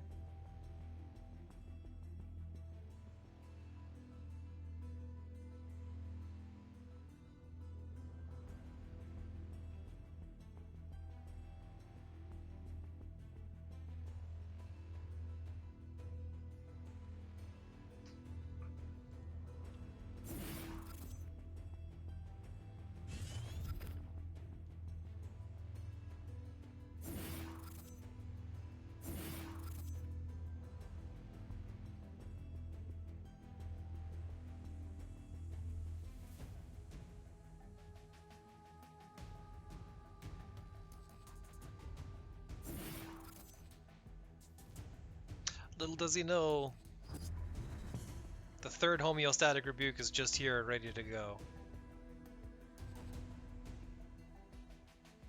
And Apex.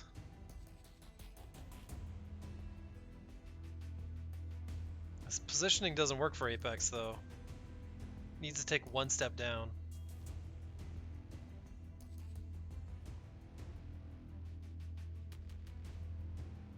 Or a step diagonal up.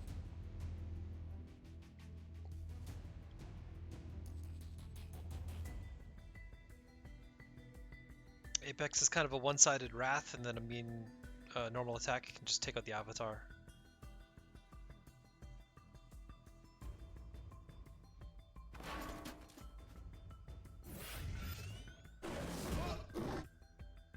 War Beast is always a fine play.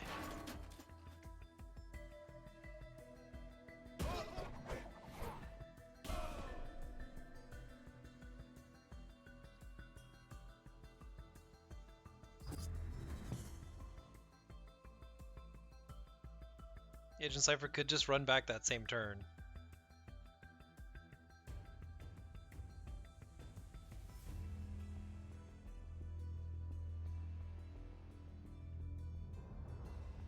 It's definitely in the danger zone though, because you blink and then Apex is cast.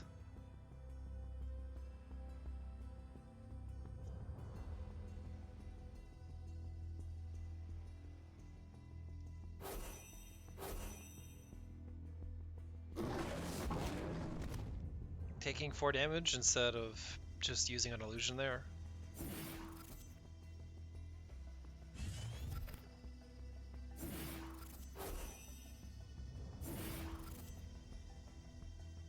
Army in a can.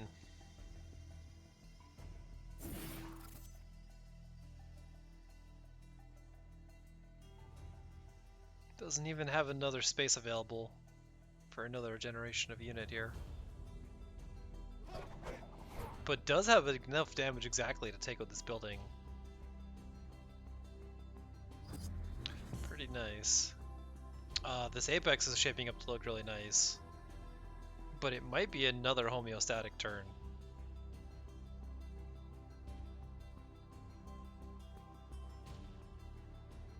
Apex allows the build timers to be cheated.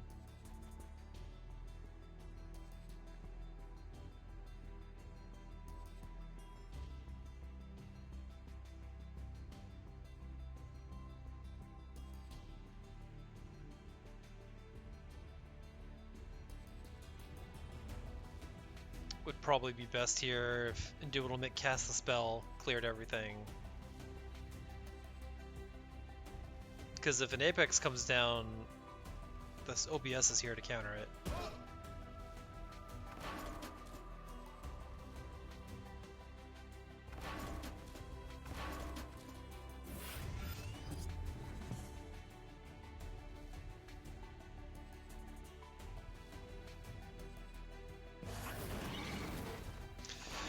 Here it is, Misdragon Seal. Spiral technique. And enough damage to close it out. Songhai getting there. Agent Cypher ending the series 1-1 against O_O. So Agent Cypher got a 2-0, a 2-0, and a 1-1. It's almost like he was the highest seed in the tournament and shouldn't have been seeded into the groups. Well, that'll happen. But congrats on the games. We'll see you in the upper bracket. Next up, we have Kenny versus Kopiuyt. If you'd like a refresher on their decks, we got Kenny with 1 deck. He's just going to be using those golems. A lot of Nimbus. Doesn't have the Circulus. Doesn't have Sirocco. Just going to crush people with Portal Guardians.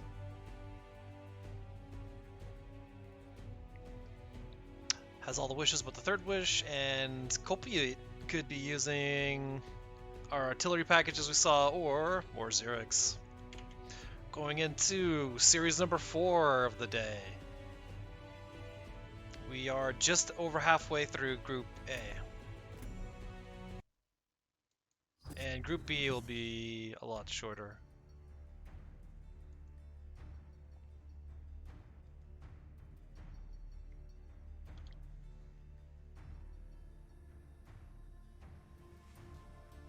We got MK1 versus MK2.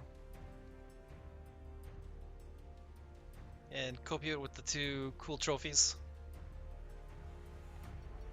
Does in fact have other kinds of obelisks in here with the ethereal. Decent one to open right in the front. Kenny just with a Portal Guardian. Maybe gives it a tiny buff. It's better to put it on the mana tile instead of behind, because Wind Dervish could scoop it up pretty easily. Maybe.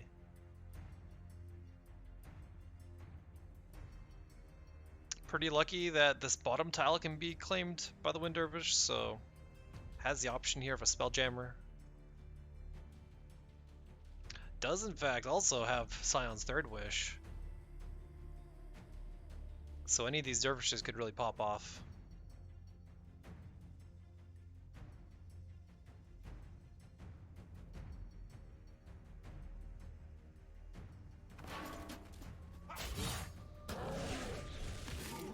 Might as well attack the Portal Guardian now while he can, before it's gonna get way too huge.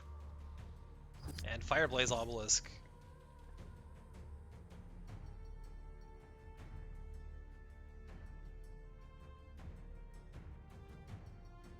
Definitely weak to Lightbender, but nothing to be worried about.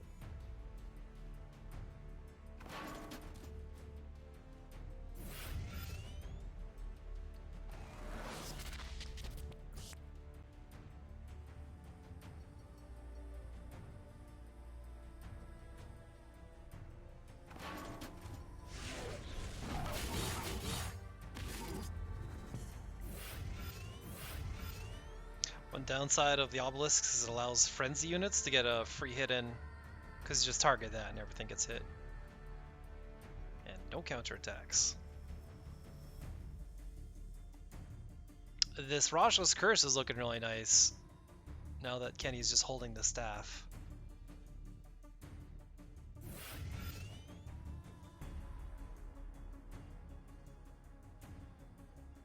Dunecaster also looks really good, because you can turn one of these backliners into a real unit.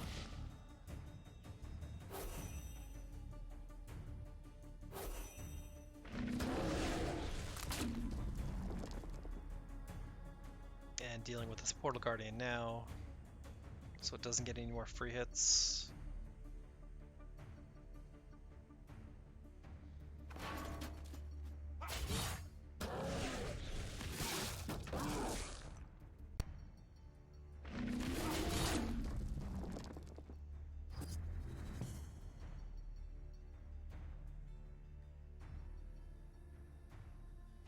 Kopiuyt with a monstrous board advantage.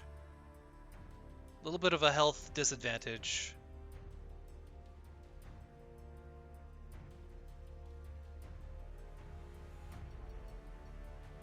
Kenny's got some really poor options.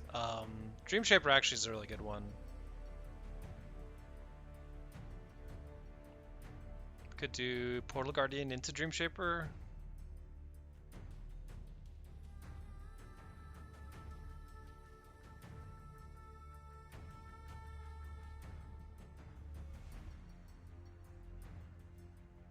Could go Scion Second Wish, clear this obelisk. Or push a bit more damage.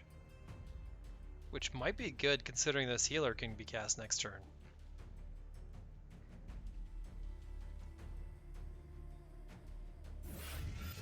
Blood of Air, the biggest threat. It's a good play too.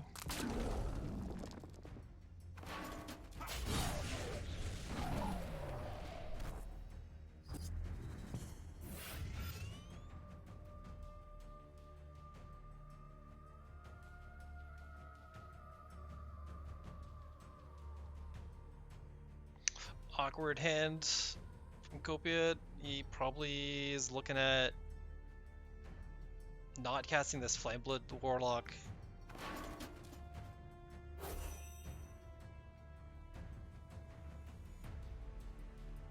Spelljammer is okay.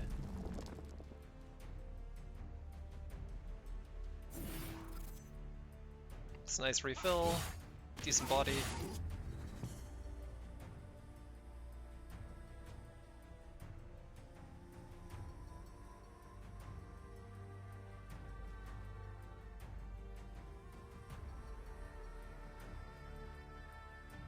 Choose your Haymaker.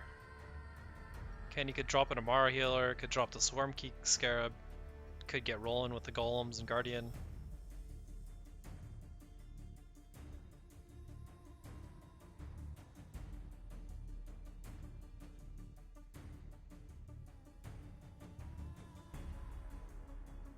His Dunecaster's in a weird spot, keeping a wide angle. Allows for backline summons. Healer might be the best option here. The lower you are in life, the more effect it has. There it is. Because now it's half that health bar.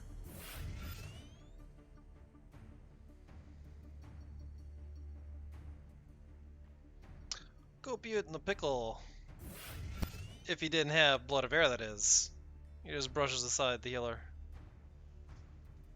I don't know how this Swarm King Scarab's going to be dealt with, though. Other than maybe making something fly. But it's tough.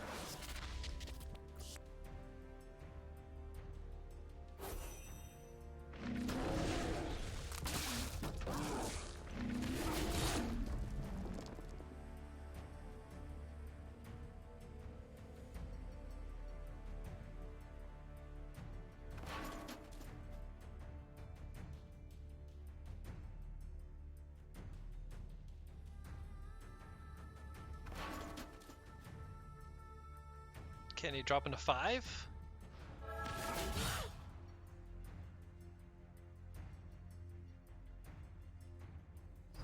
7.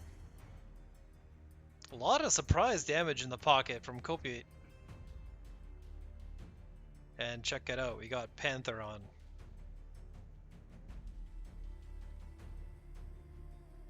His minigame cannot be satiated though, because Second Wish is missing.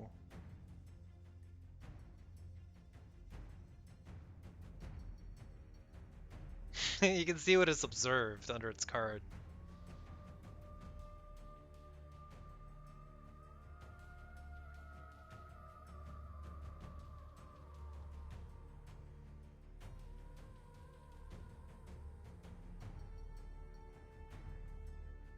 So maybe Kenny wants to Sense Roll Reader and retreat.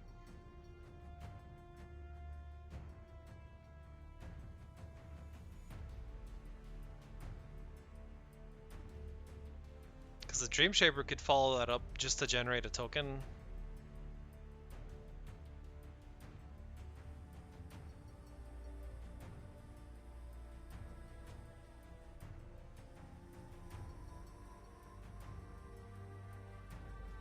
Maybe the Scarab is just better?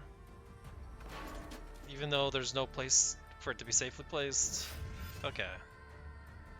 Guardian it is. Keeping distance away from this nasty Dunecaster.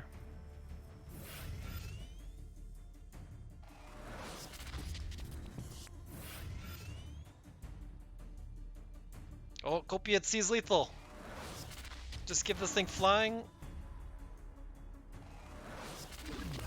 A little extra juice and that's it.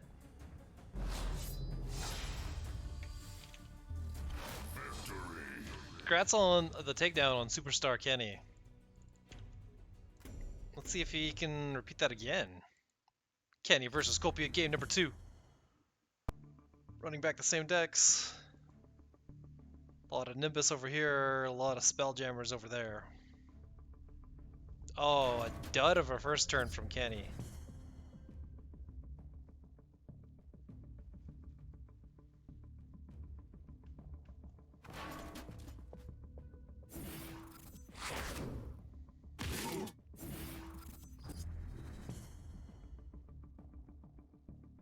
Primus Fist in the center.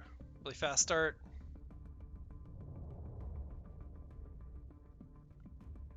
So the options are Diagonal Step into Portal Guardian behind you to protect the Portal Guardian, or Portal Guardian on the mana.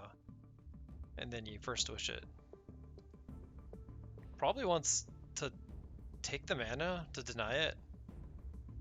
But maybe keeping the Portal Guardian alive means more. Oh, Metallurgist.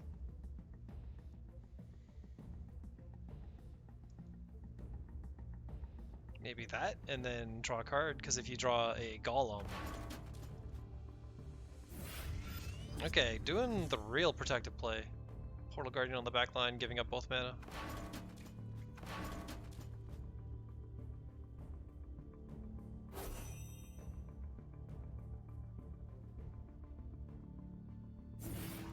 Spelljammer to keep the pressure going.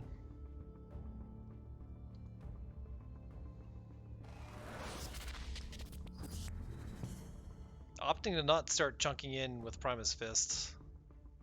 It's a lot more intimidating here at full health.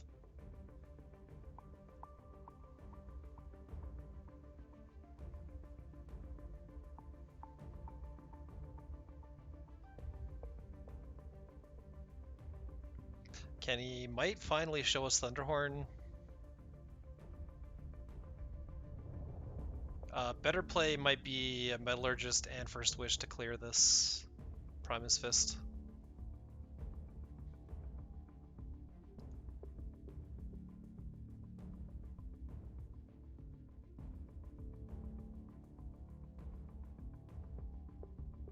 Yeah, Thunderhorn's a lot more impressive when you can give it, move it.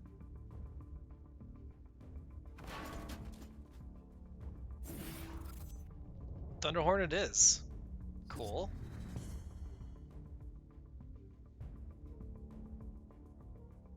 So it just has a Chain Lightning attack.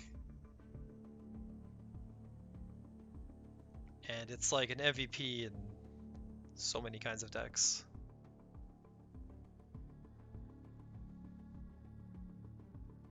Ends up burning a Blood of Air, though, from hand size. Spelljammer got it.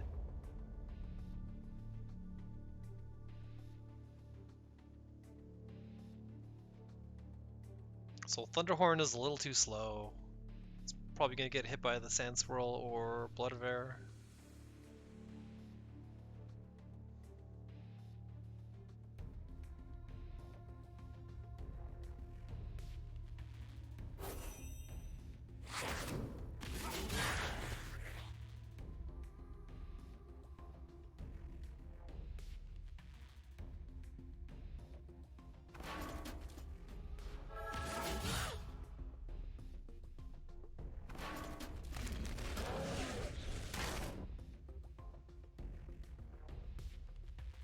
Doesn't go for the mana or the 5 mana cards.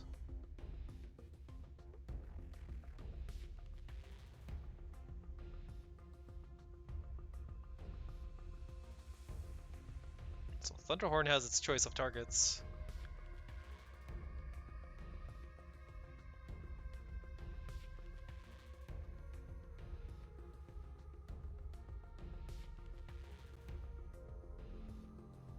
I would expect Kenny here to drop the Nimbus. Starts dropping obelisks of its own pretty good. Instead using Blood of Air.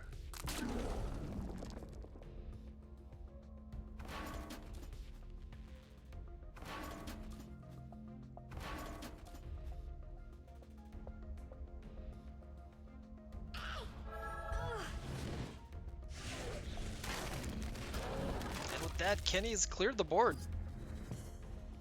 Kopuyt's down to just as general. And has only observed one of 3 wishes, so... Back to the plan of Sand Swirling. The problem, though, is a Sand Swirl is basically a full heal that you're handing off. Gonna want to use Rash's Curse instead to finish them off.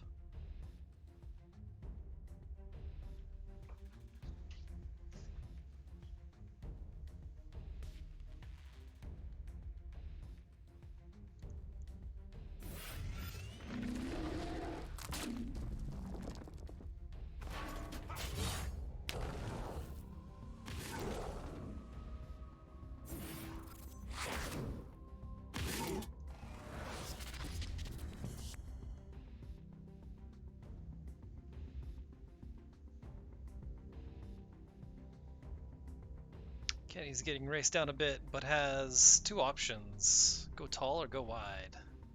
Which is to say, make a ton of golems or drop one of these biggies.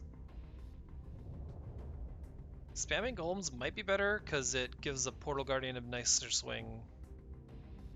And it's more blockers.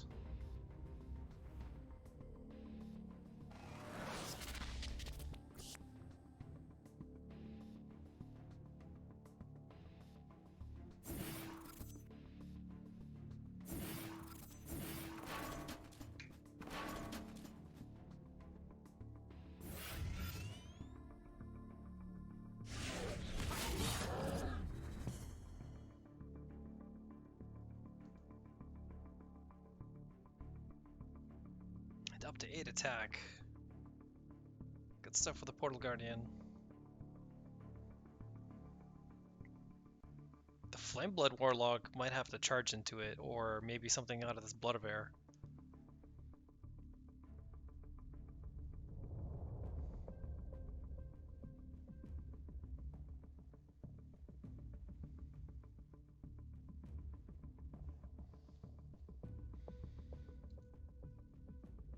Gonna want to hold on to the Blood of Air, though. If Kopiuyt uses it just to clear these small guys, then one of these Swarm Kings scarab shows up and ends the game.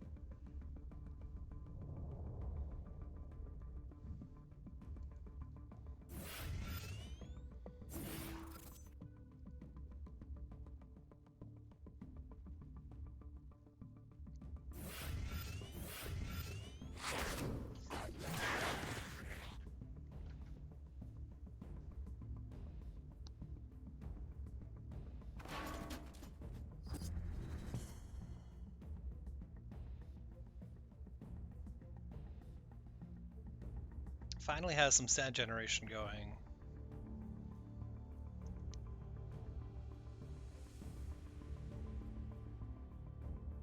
Seems like it's time for Swarm King, though.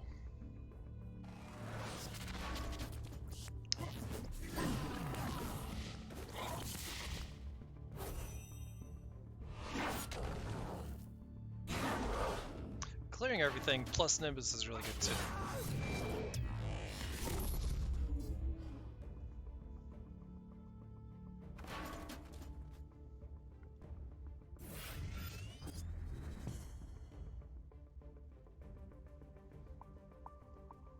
Well, time to Blood of Air that Nimbus before it starts generating units. Which is also a great way to deal with the Dream Shaper. Problem with that, though, is that doesn't set up future turns very well.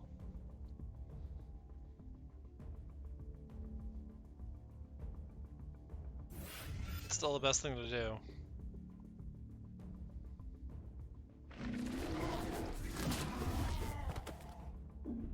So an obelisk generates an extra unit here. Might put it right in front of him as just a wall and then fade back. Probably wants to put it just behind him though, that way it doesn't break so easily.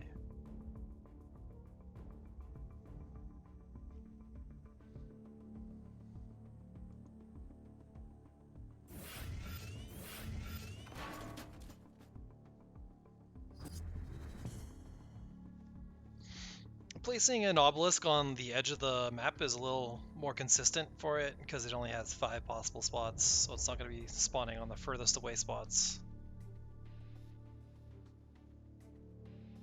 So I usually see obelisks on the top row, the bottom row, or the middle row.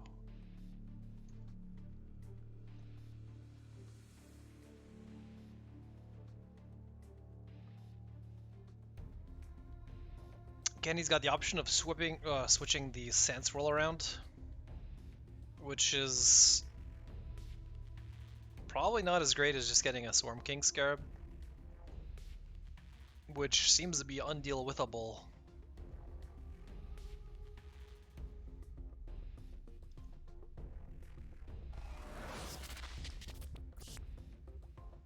Healer is definitely a consideration.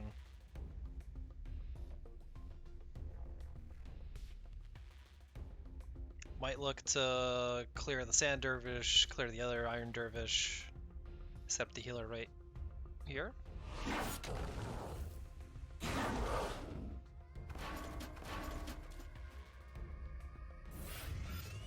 Storm King Scarab. So by having a blast minion on the middle row, it threatens the entire map. Because if you have this on the bottom row, it's not reaching the top ones. So you don't need to place a blast minion to be lined up with anything, you just put it here and it's good. This is a game-ending situation though for Kopiuyt. Fortunately, you can get out of it with a combination of Third Wish and the Reader. Or maybe just Third Wish and Bone Swarm. And then the question is, how do you deal with the next one? And then the next threat? Okay, going for the kill it now strat. Very reasonable.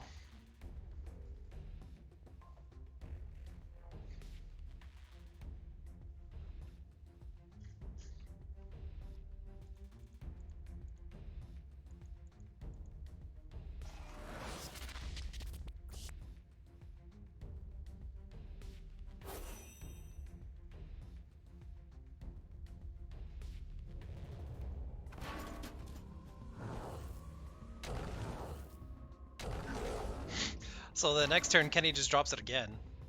And then he goes, now what?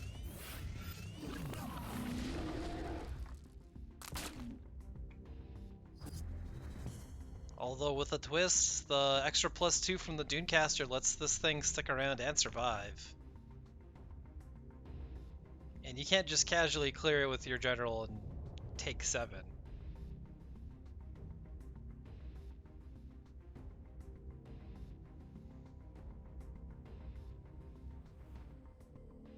And it's kind of a nasty thing to unsummon and bounce to their hand, because it's a rush. So they can just drop it anywhere and it comes out hot.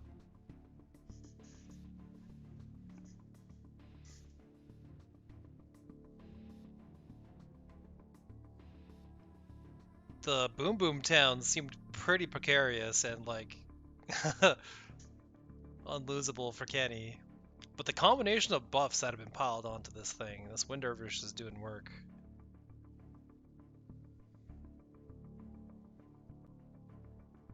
And the Celebrant is slightly out of position to deal with it. Force the Sand Swirl Reader it. Which, fortunately for Kenny, shakes all the buffs off of it, so it's just a 2-2 again.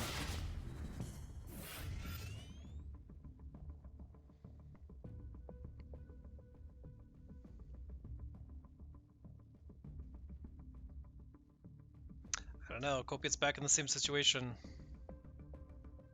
Now Kenny's got the straightaway to drop these big boomers. Blood of Air is a pretty good way to deal with that.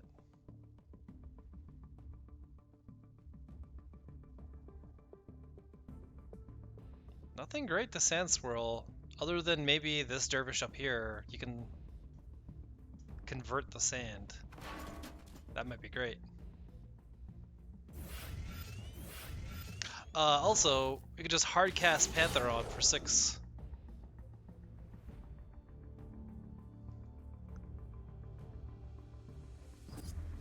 Six mana, 8/8.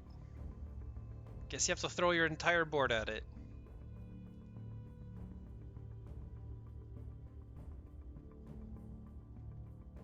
Oh, Kenny replaces, finds the reader.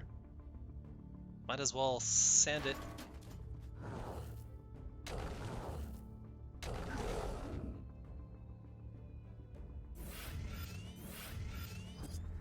Instead, we've got the healer out.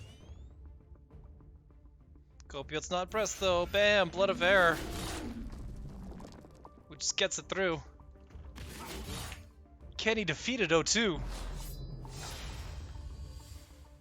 Congratulations, Kopiuyt. Got a solid lead over Kenny now. Next up is Kenny versus Indubitable Mint.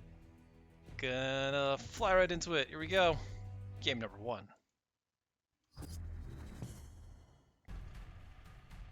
The one known as the Face, with every banner except Vitruvian versus Vitruvian.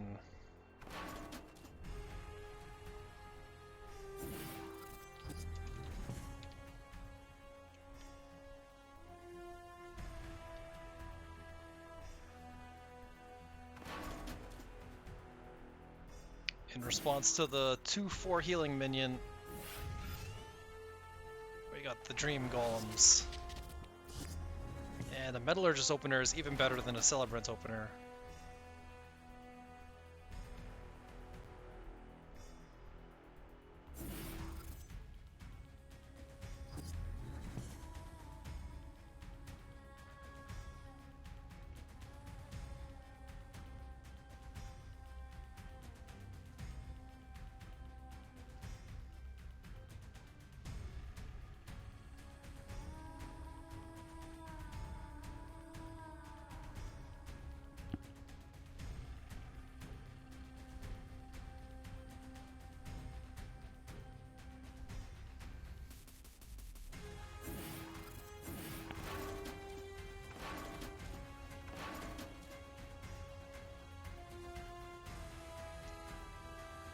Doesn't have enough to take out the structure, so you have to ignore it.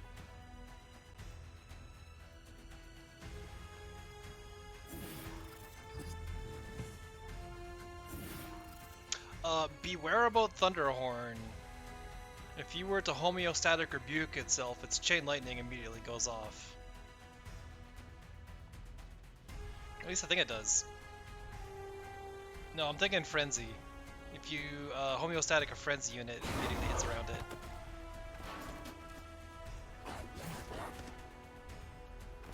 So Rebuke, really good against T-Horn.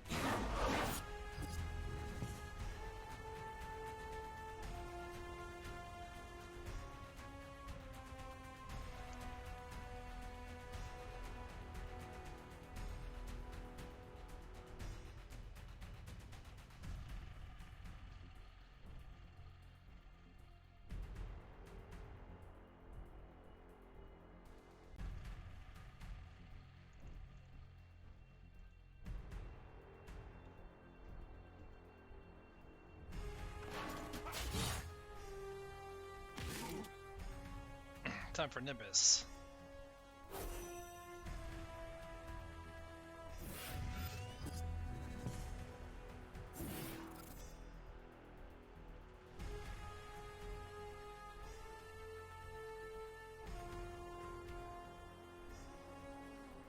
Nimbus is a really funny thing in the creep matchup because you can just park it over creep and it generates a totem every turn.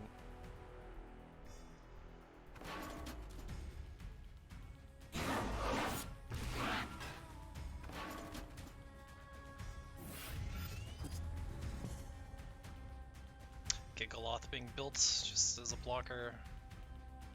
Opting to not cheat it out with the Apex. Gonna be happy to cheat out a 10-10 though. Plus these things with incredible text boxes. Or stats.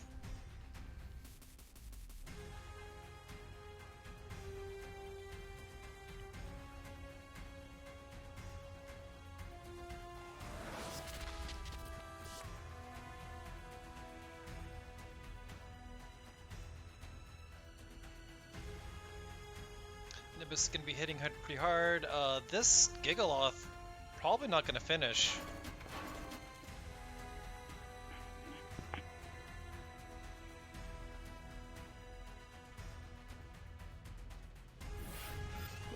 And a second Nimbus. Homeostatic Rebuke not great against them.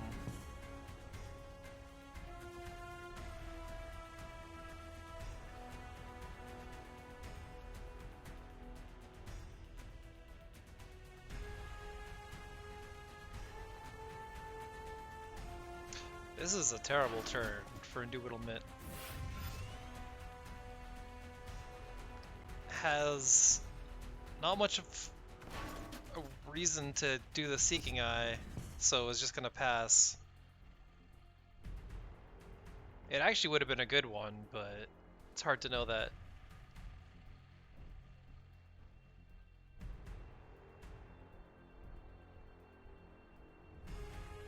So this top Gigaloth gets crushed.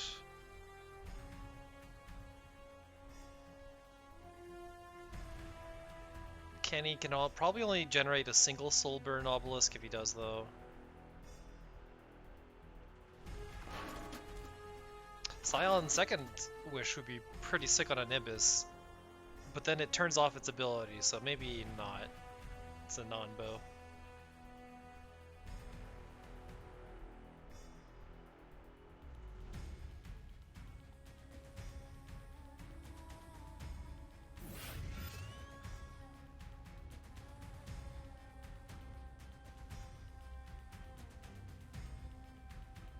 Portal Guardian, with this kind of aggressive summoning placement, you're limiting where minions can even be summoned for Apex.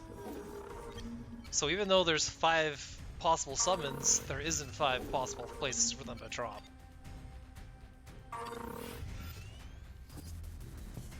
So now Apex, what, summons 2 things? It's probably worth still doing. So it picks 2 at random.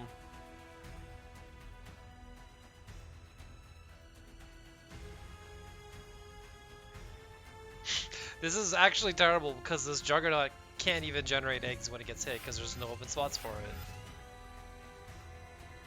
And the Blood Tora provoking, but it's stuck in the back tile. Kenny's got the face in a grapple.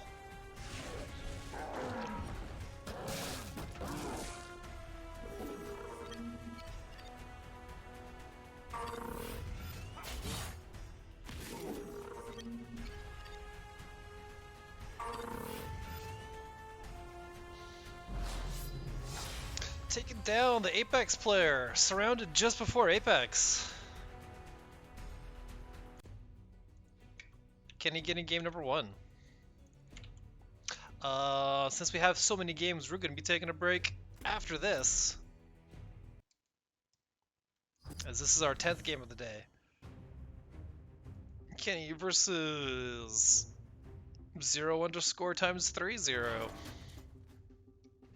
who's now mixed it up to Kara.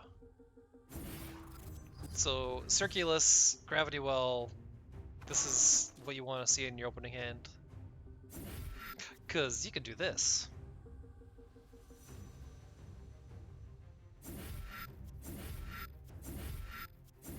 And have leftovers for this.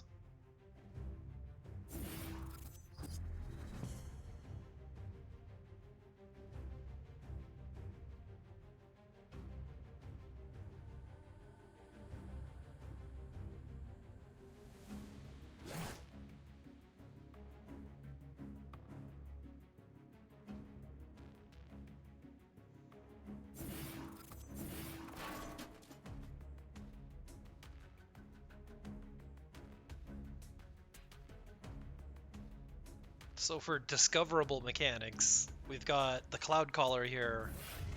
It gives you a spell that I think for 1 mana you can do 4 or 5 damage. I think it was 4 to a minion.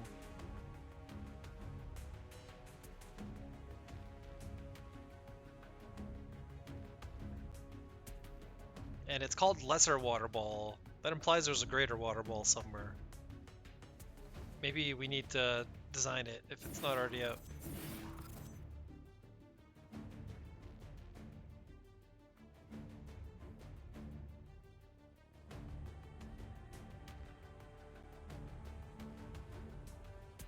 Maybe if your Bloodborne spell could somehow become awesome. That's how you turn Lesser Water Ball to greater. So we see the usual Golem span. Having the Metallurgist out really helps with that. And the Dream Shaper.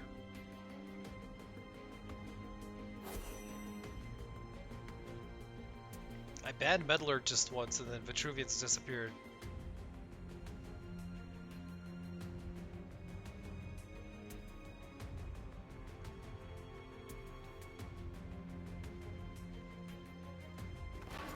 So you want to keep the Circulus alive because it generates you value. Kind of like this guy.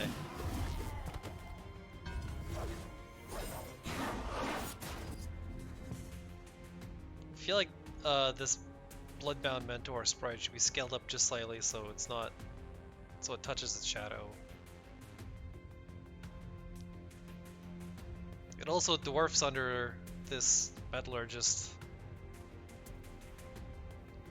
But it was probably oversized in the base game where it was almost as big as the general.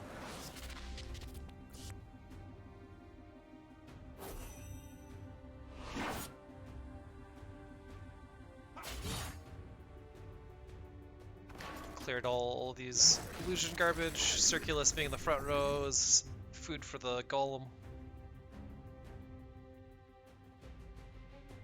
Has leftover mana to get beating with the Circulus and the second wish.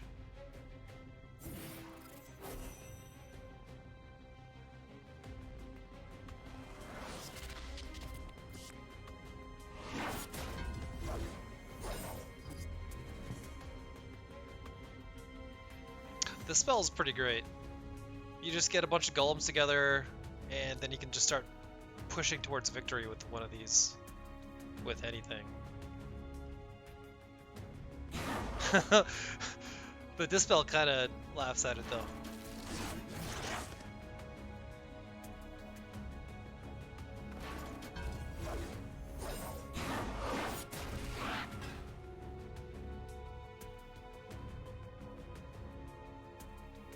Casting Kinetic Surge just to get a copy in hand, and slightly bigger crypto.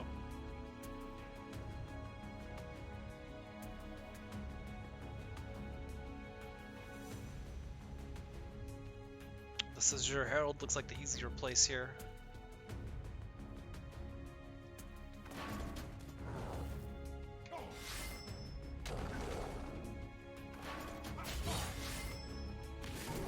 Nimbus is one hell of a play.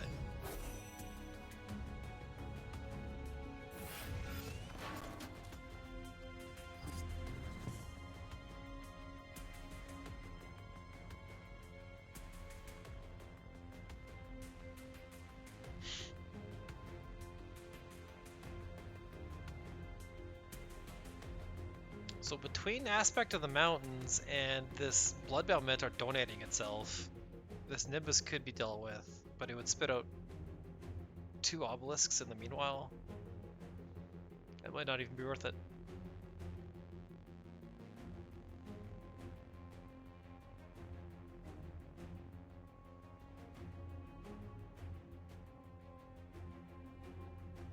Firestarter is pretty lit once you get a kinetic surge. I feel like that's the play.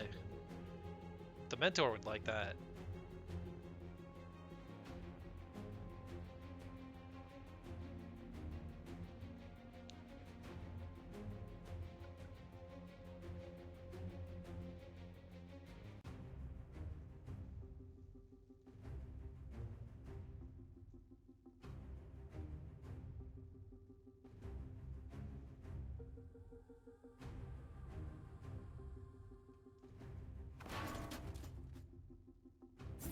Cloud Caller.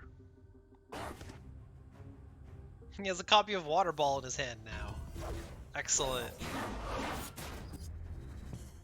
I gotta say, I've never copied this spell with the Mentor before. You can just have it in your bar. Usually it's a one-turn thing.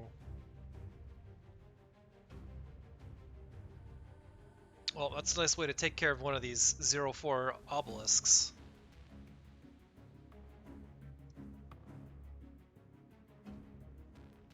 Kenny probably gonna look to Blood of Eret. Sans Worlds instead.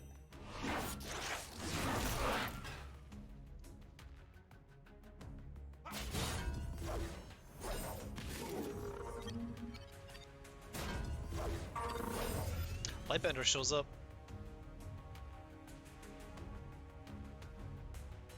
It's more than half the mana, but it seems like a good way to deal with the board. This Firestarter is ready to go.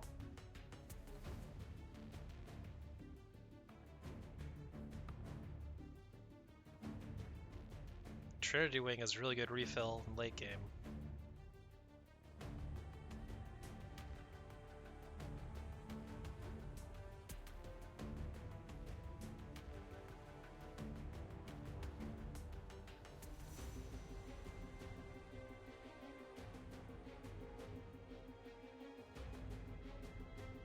Probably just a Lightbender and then buff the hell out of it.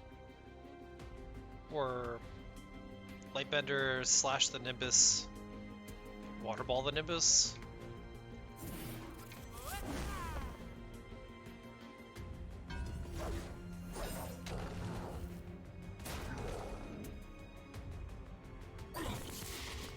That works too. Ignore the Nimbus.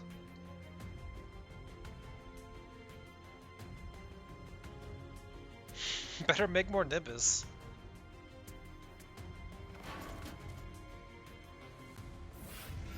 Although these stats line up really well. Can go to 420 with the Wind Striker and then deals with the 4-4 easily.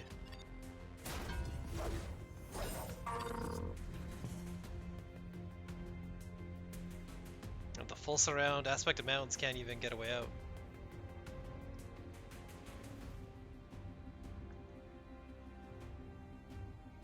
Firestarter doesn't have many spells. Trinity Wing actually needs another Arcanist. Calling more clouds.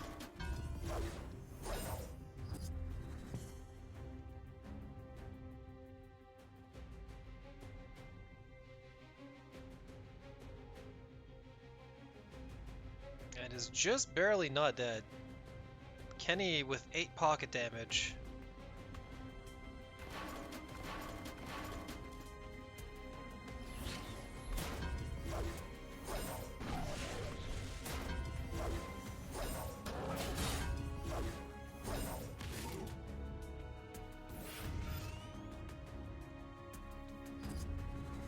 healers here to shut down the rest of the game, even if it did die.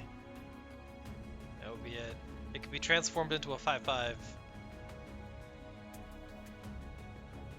But that 5/5 doesn't work for Indubitablement, so that's the game.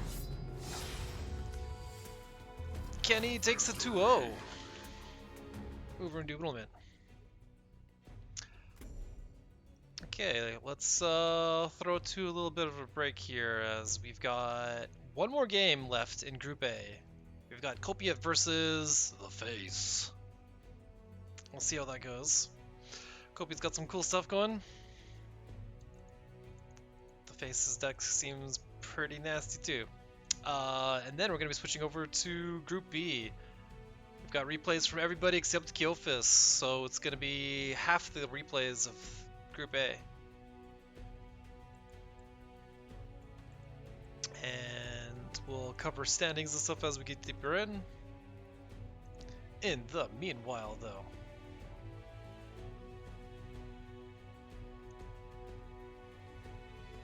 we'll be back in about 5 minutes. Also, we're going to mix up the music a bit.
are back.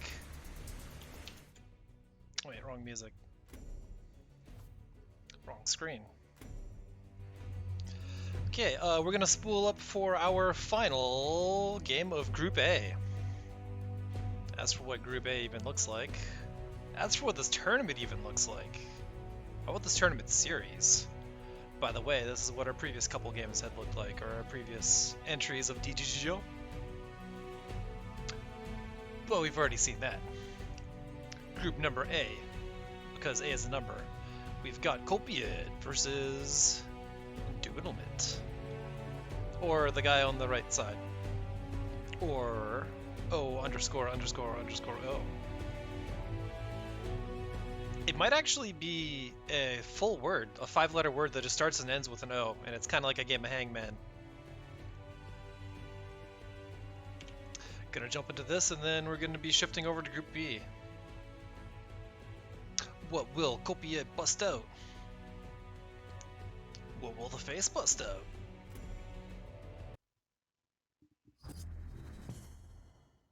The answer is blocked behind this splash screen.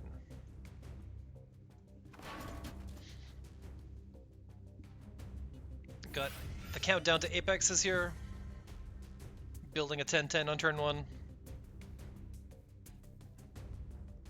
Kopiuyt brought the Warbird.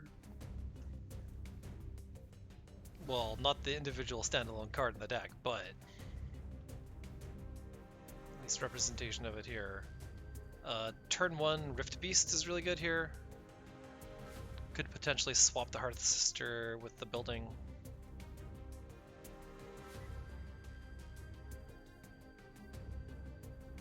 Replaces the Rift Beast instead. Gets the Drake Dowager.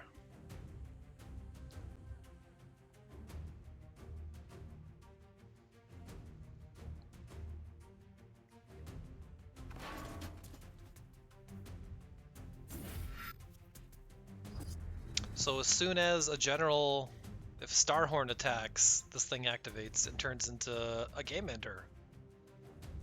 Starhorn better not attack.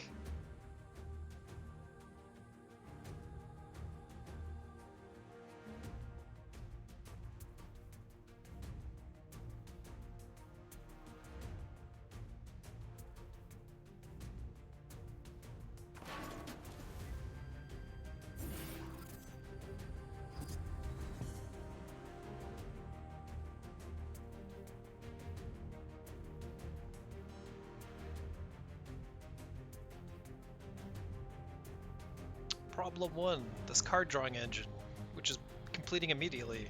Problem 2, this big boy in the back, completing later.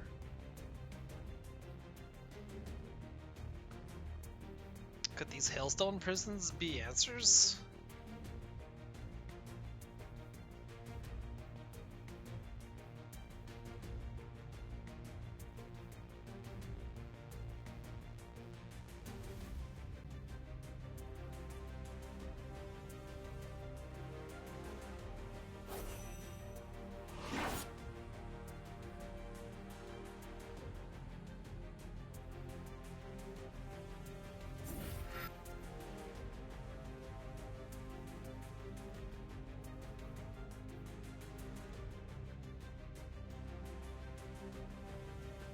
Well, with that mana, this Bloodbound Mentor could be put on the bottom tile.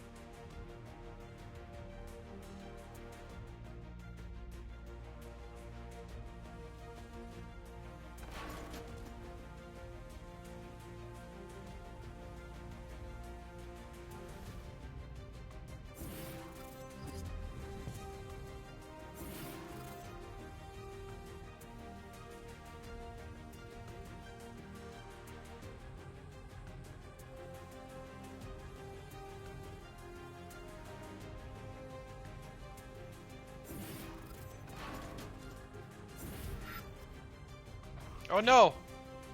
He fell for the trap! Uh-oh. Uh-oh. This game is just over.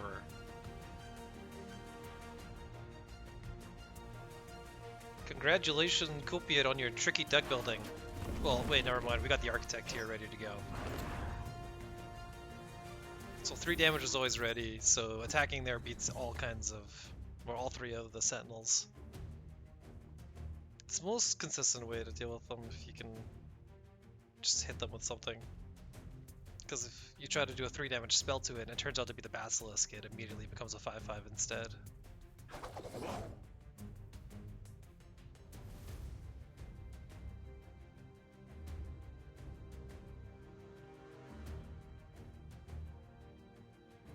And it was good of him to attack the Sentinel instead of attacking the 3 too, because then otherwise the Drake Dowager would have been too healthy.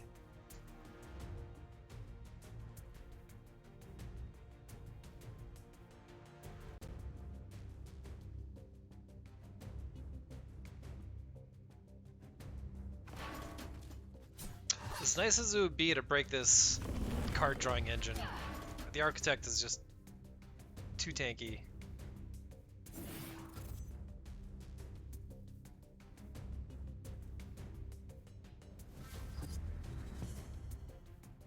Does manage to break one building at least.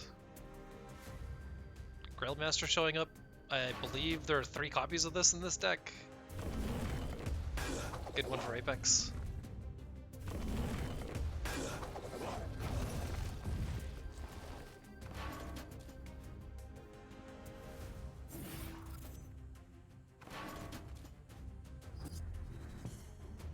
A lot of Rust Crawlers.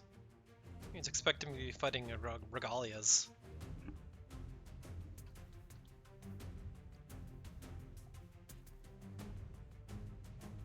Snowstorm has been started for the next 9 turns. This will be slowly moving across the map.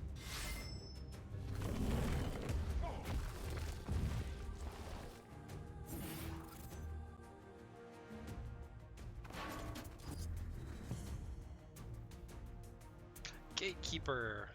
Could this be the most powerful minion?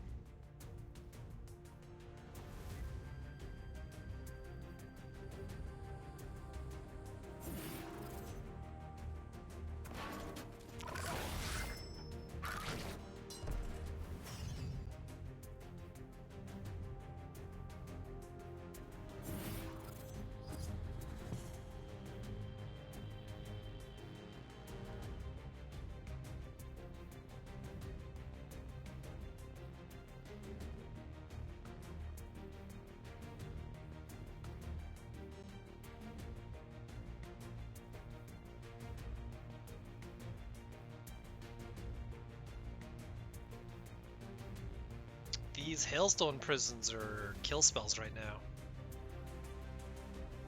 But these minions are so pathetic. Next turn's hell, so might as well use them.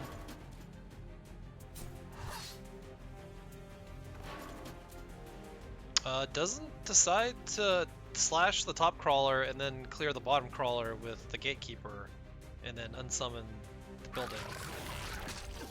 Instead gonna drop a Fugitive. Get Duplicating.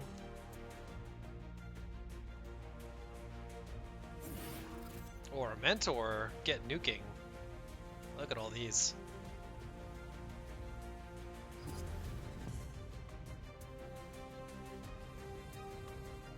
Seven mana. The game might be over.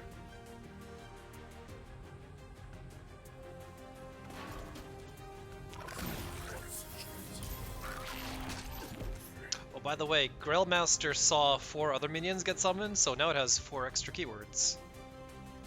It doesn't have Rush, but it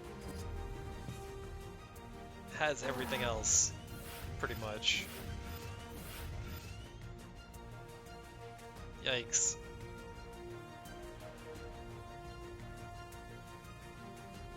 The Juggernaut actually generating a ton of units from standing in the snowstorm. The snowstorm really backfiring there.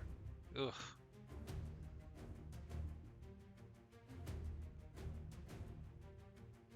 Incredibly lucky spawn with it to be there. And as for golems, we got EMP down here. Oh, we got the Drybone Golem, 10/10, I think.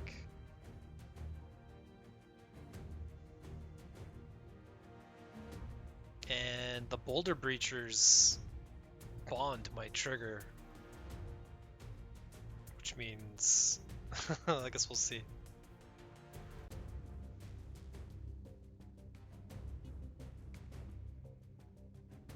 Going to need some way to deal with this Krygon.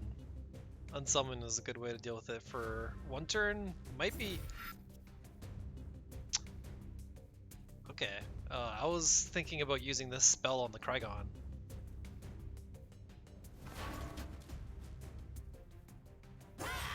Instead, taking down the Grillmaster, because the Grillmaster would move twice and could move anywhere and would be completely safe with ranged and did a lot of other nasty stuff. So that's a good pick off. But check out this army. Boulder Breacher triggering. Nothing can counterattack. Oh, which means Mechanitor gets a free hit. Kopiuyt getting taken out in the game 1. Congratulations to the face. How does he do in game 2 though?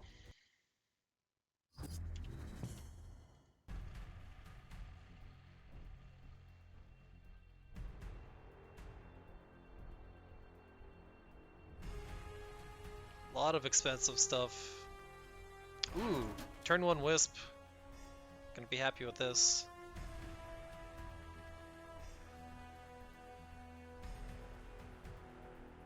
Kopiuyt's got a nice looking opening hand too. Just stuff. 2/2 drops. Could even put the Duskweaver on the back and the Obelisk in the front just to deny the Crystal Wisp Dying Wish.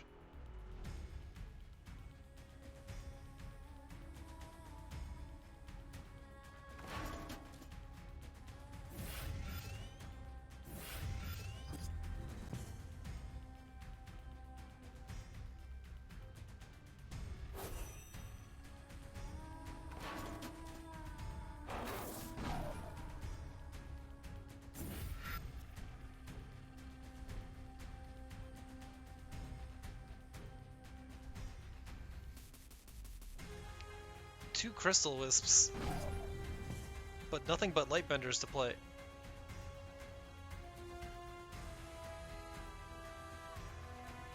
If you were to have 3 of any minion against Vitruvian, this is the one.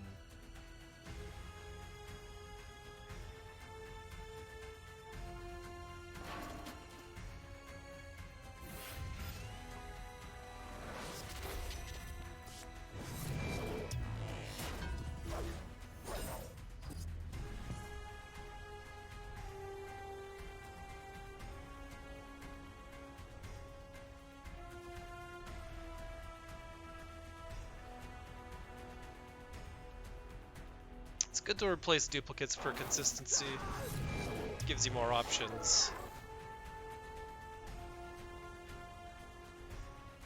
It's definitely coming down now though. But it's gotta hit the Obelisk and not the Duskweaver. But then the Duskweaver shreds Kara, so it actually has to not hit the Fireblaze Obelisk. Really good wide formation from Kopiuyt. There is not an optimal Lightbender here. Hitting 2 things is still the best play, I feel though. What? Oh right, this Obelisk is already silenced. So I've just got this one in the back working.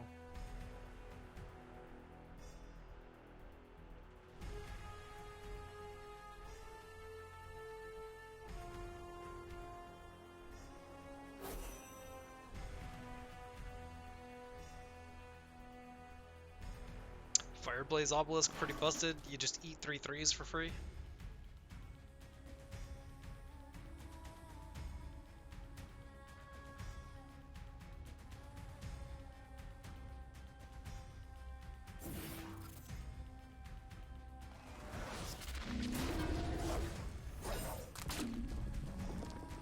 Okay, getting the extra attack buff and then just going straight in.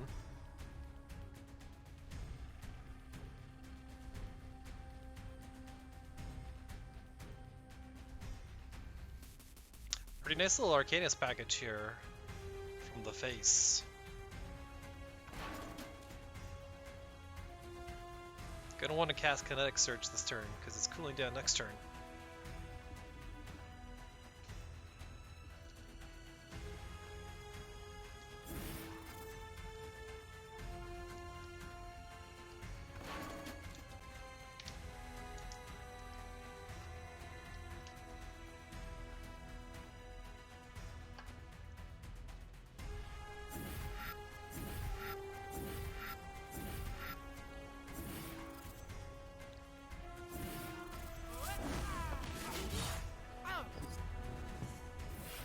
This Kinetic Surge gets so good when you're summoning 7 things in a turn.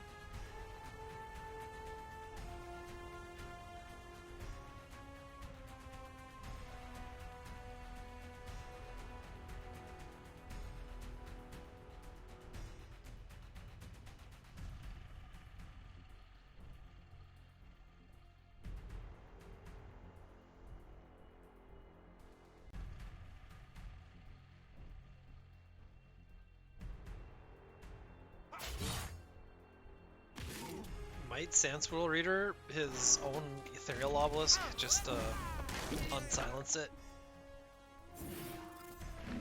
Better option though is just getting the Spelljammer out because the hand size is getting a bit low.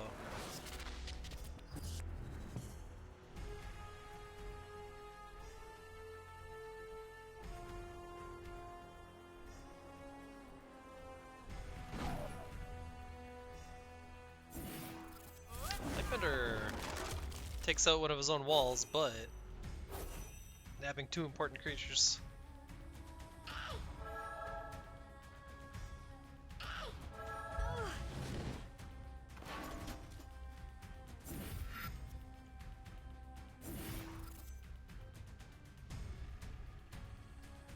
Just a couple Arcanists left. This Trinity Wing is a really nice, basically final card to have.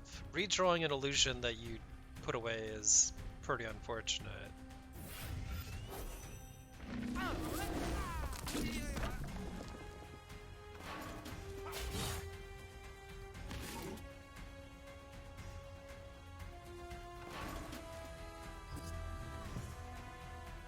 Got another Fireblaze Obelisk. These dervishes hit really hard.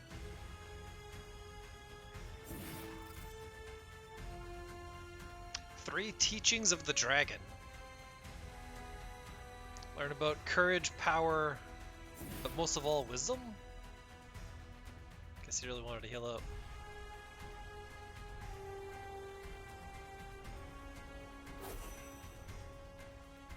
Lesson of Courage is actually a trap. Because if you can do 3 damage, you can kill Ka. And if you can kill Ka, it can keep respawning and keep hitting a general. It's one of the reasons why Voth is not so great. What is happening here? Let's see if Ka shows up to punish it.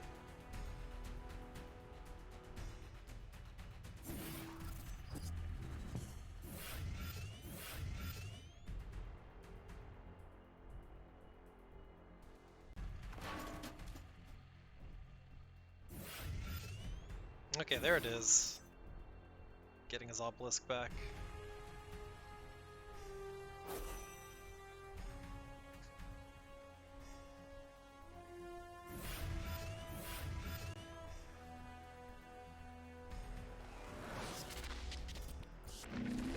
First wish on it just to heal it a bit.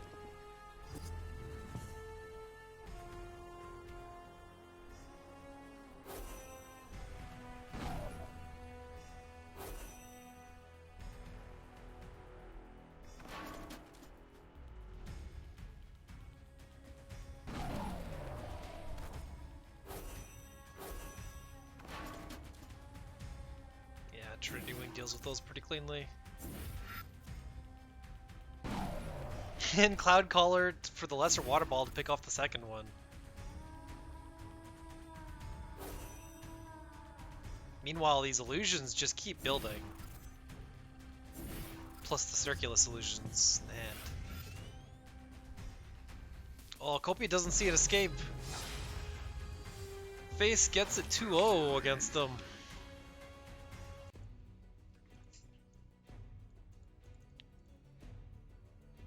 yeah, which we'll tally those up later, because we have Group B to look at.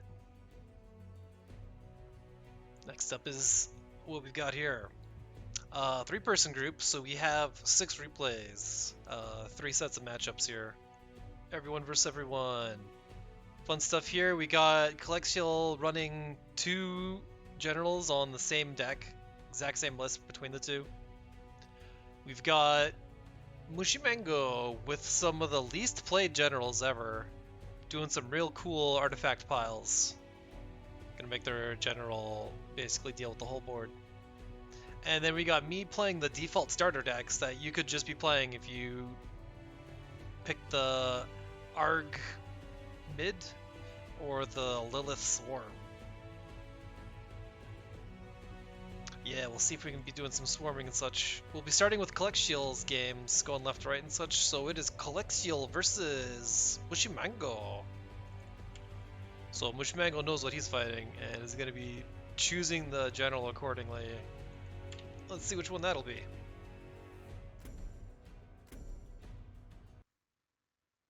Group B, game number 1. Mushymango vs. Colexiel.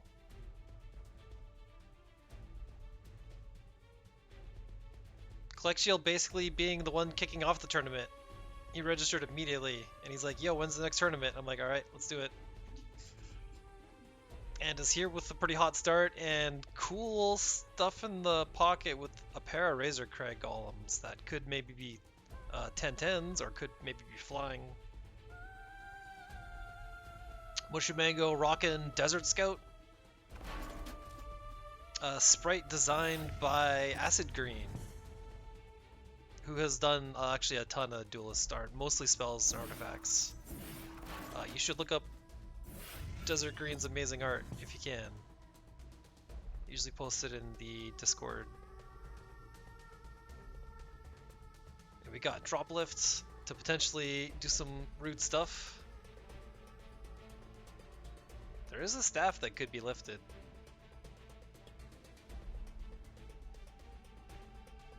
Actually, I don't know. Colexiel's real ace card here is Sirocco.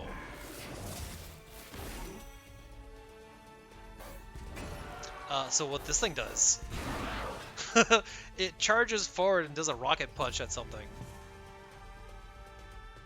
It needs to be at least 2 tiles away, but it does 4 damage, one-sided.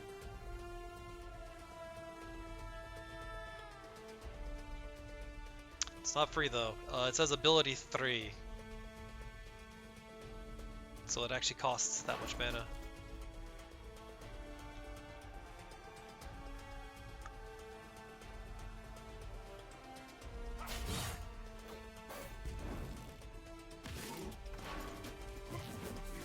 Check out his explosion. Oh! That sprite's so cool! I can't get over it. Well, here's a 10-3 golem. Kind of you deal with it moment. Here's Astral Crusader, which was the star of my deck in the last tournament. And Falchius here is an incredible counter. Take no damage for the turn, so a 10-3 is nothing.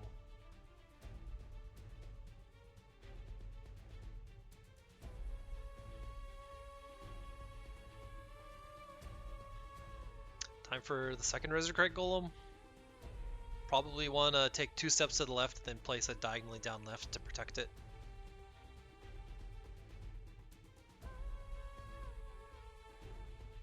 Anywhere else it goes, it's going to get chewed up by minions.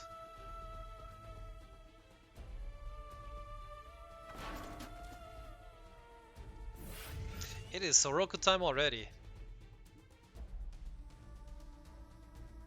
Yeah. This is his ultimate technique. Is flood the board.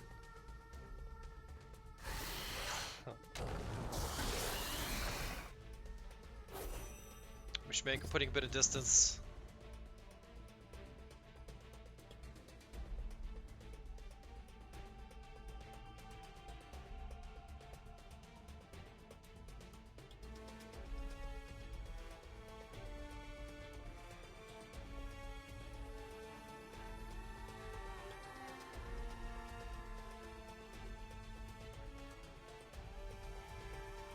So Colexiel could cast another Sirocco and get another 5 golems then.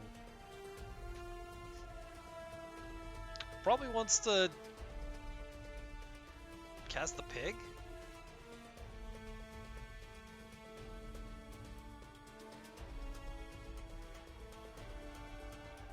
Might be time to deal with a Nimbus with a Blood of Air.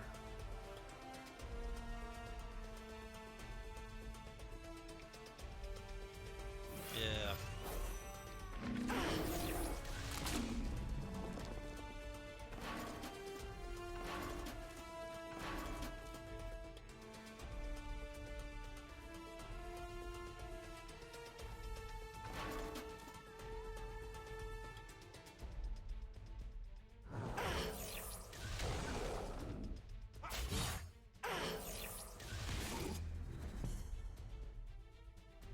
Colexiel's coming in. Mushymango. Choose your counter. 5th Kopiuyt doesn't do a whole lot. Nimbus is alright. Deltas is good against Swarm and Rushdown.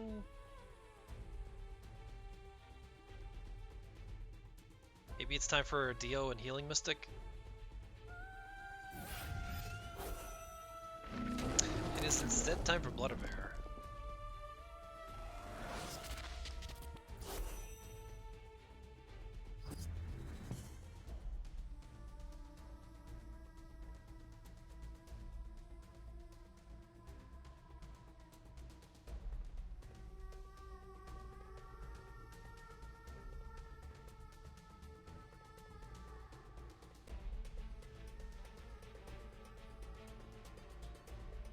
We could potentially just see a 10-10, but against Vitruvian you don't really want to rely on that. Mushymango's got a pretty fun card in hand. Can't cast it for a while, but maybe has a crazy 9 mana play.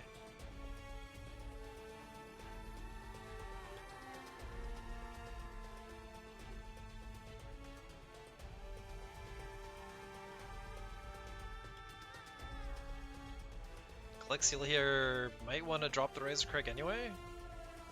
It's so good, right? Because you can go Razor Crag and then you can buff it, and then you can redraw with the Dream Shaper.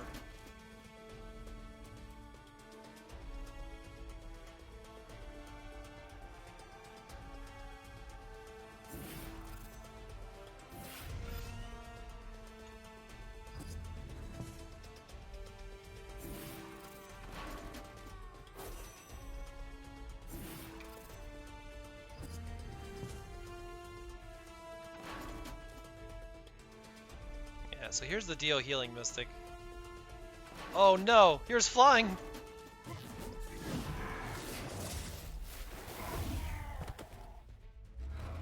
And that health cannot be dispelled, because it was technically a transformation.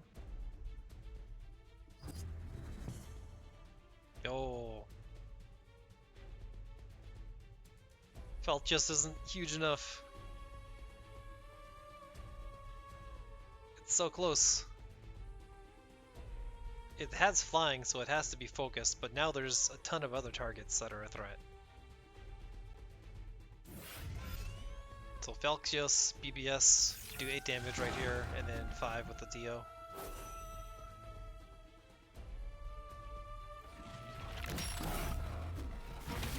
And this Tombstone is like a second health bar.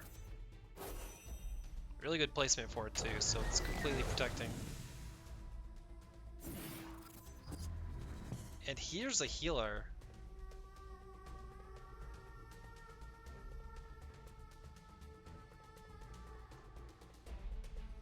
It might be a time to drop this EMP. But then again, there's other things to be dispelling.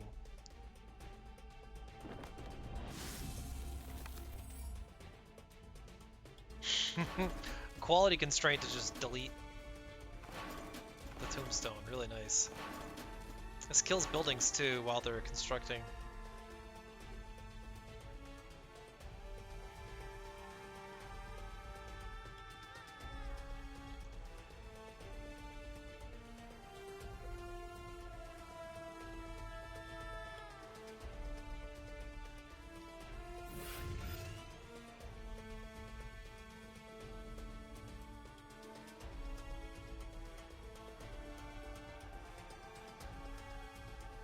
Maybe time for Vanquisher? It is. Everything is provoking.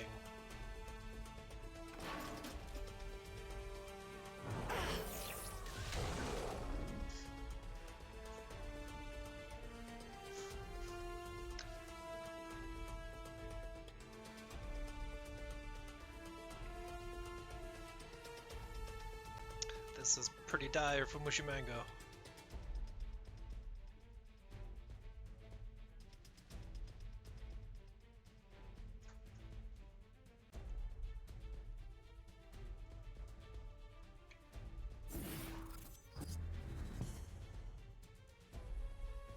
This pig is a pretty crazy thing to grant from flying too.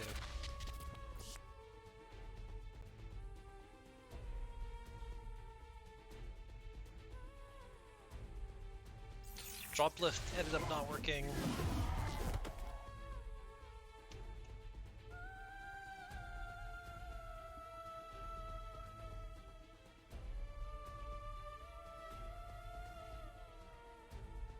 And this pig has been activated, so this Falchi has taken a step down. It's just gonna get eaten by it.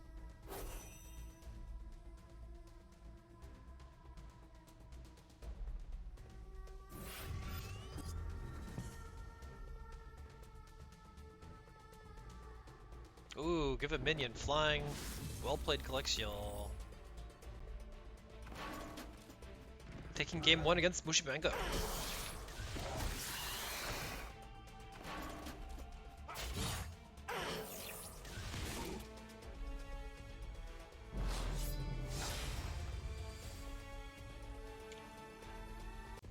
The unstoppable Golem Swarm. Got him to top 10 on the leaderboard.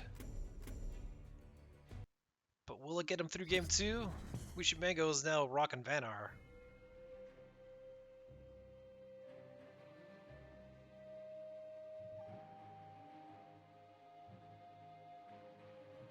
This is the Stun Likers variant of Vanar.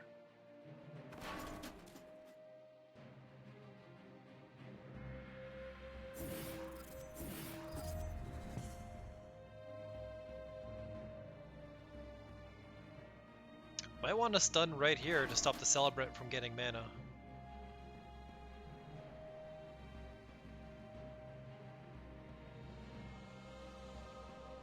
Could drop this Disciple somewhere. And then it immediately levels up.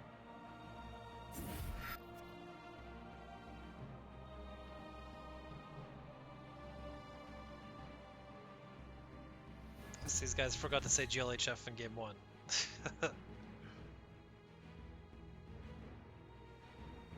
Frostburn's pretty good here to deal with the Golem Swarm. 3 damage to all of them.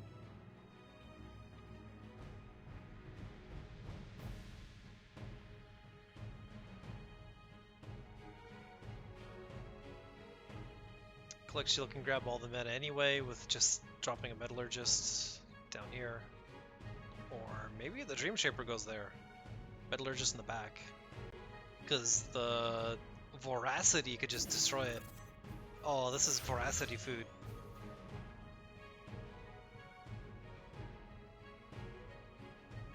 Skillfully draws another Dream Shaper to keep the combo continuing. Well played. Doesn't actually want to drop it now though, because that would max out his hand.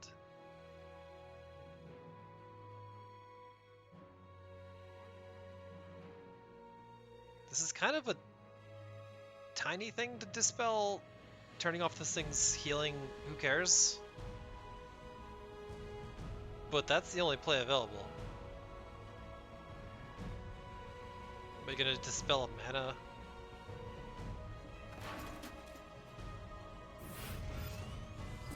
Okay, Dream Shaper into Overdraw.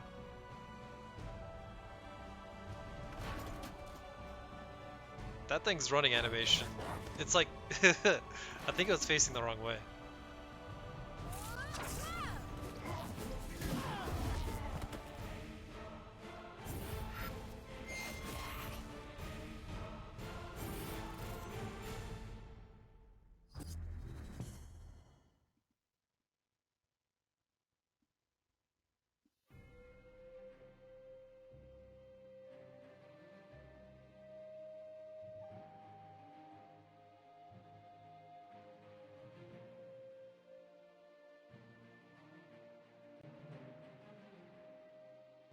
time for the wild tar?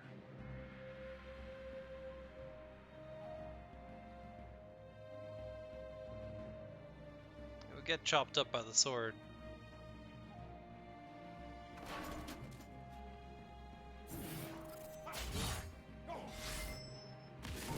Going with it anyway. Because the pet is guaranteed to attack, so this is just going to have 5 power minimum.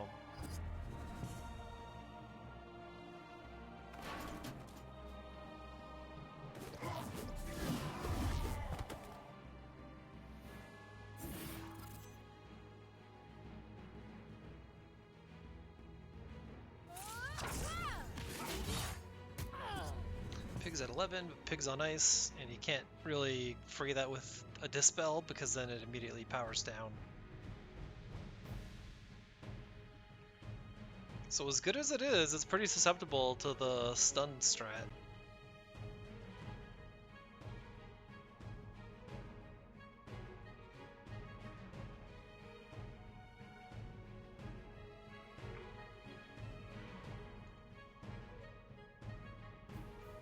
Seems like it's time for Blood of Air.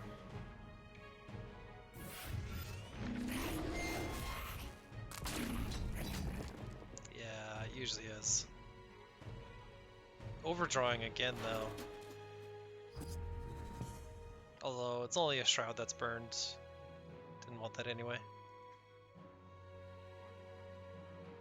We got 2/3 of the combo here, and the last third that's missing is the easiest to make up for, so this is looking really good for Mushymango.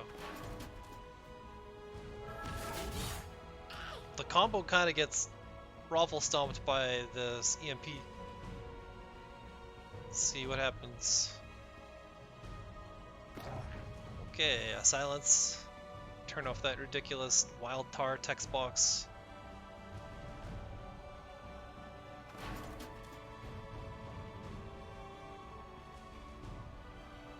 Interblade.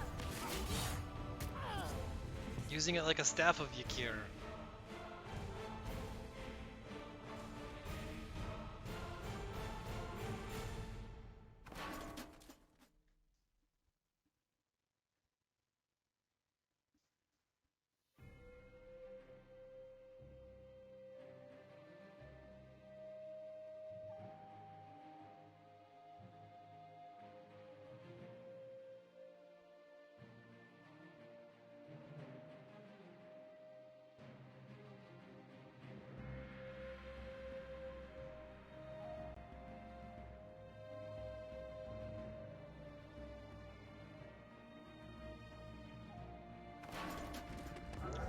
Flying golems. Might happen again. Want to first drop a metallurgist to get the discount.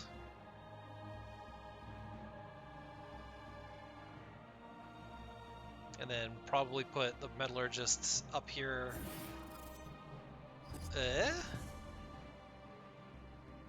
May have been a misplay. We'll see. But generally having an extra guy on the table is worth it.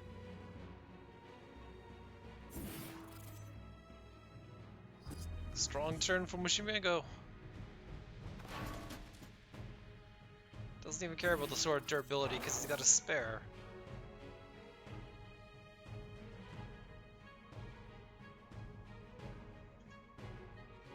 The Dispel shakes off the stun, which means it's time for this golem to go.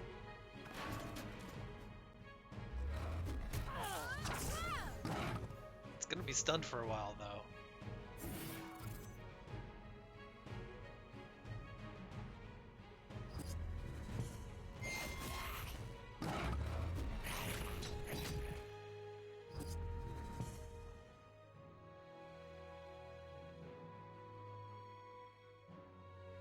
Hydrogarm, 1 damage to enemies would be just the tap needed to get rid of this, but there's no BBS available, so going for this instead.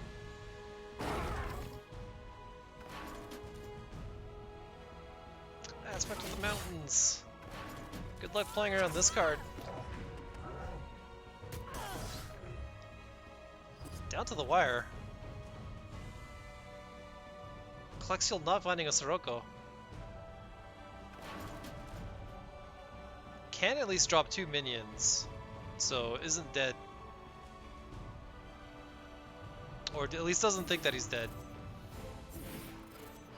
But Frostburn is going to open the way for Mushymango to take game number 2. Ties up the series. Neither of these two getting an advantage over the other.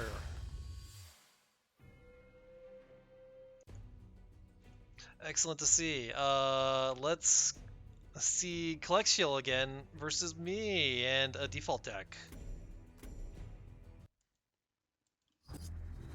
Default Archeon.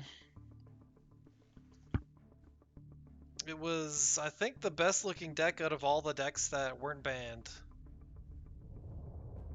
But oddly, Lionar are not really represented. Yeah, it's just me. We'll see if I can carry the torch for them.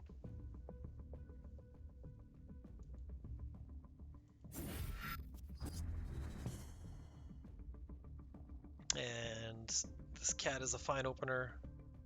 This is a pretty standard deck that just focuses on deleting as much stuff that the enemy puts down as possible.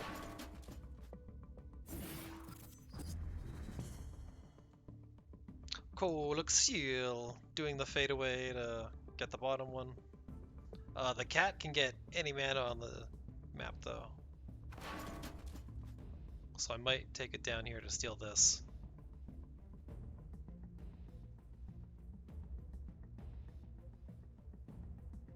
Another play you'll see often is when this minion takes a step up and left. Just to keep distance and also lets it take the mana spring the next turn. Silverguard Knight in the face. I don't want this Azure Herald getting any mana. And there is so much mana for me to nab in the next turn.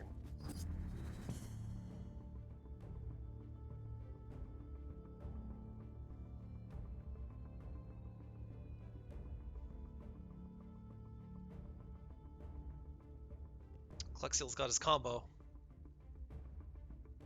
Can't cast both halves of it yet, though. Doesn't have the card draw technology, so the Dream Shaper's whiffing. Spelljammer going for the top one seems to be the best option.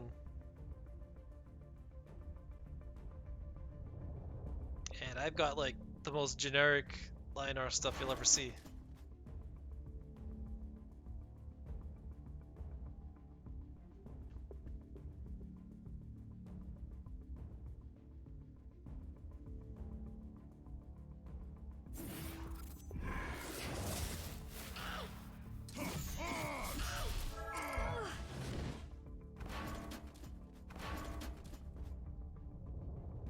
And I'm choosing not to attack with the Silverguard Knight just to keep it as much of a nuisance as possible. Now that it's a 5/5, it's going in. Okay, Colexiel could make a 10/10 if he really wants. But is probably eyeing this Blood of Air instead.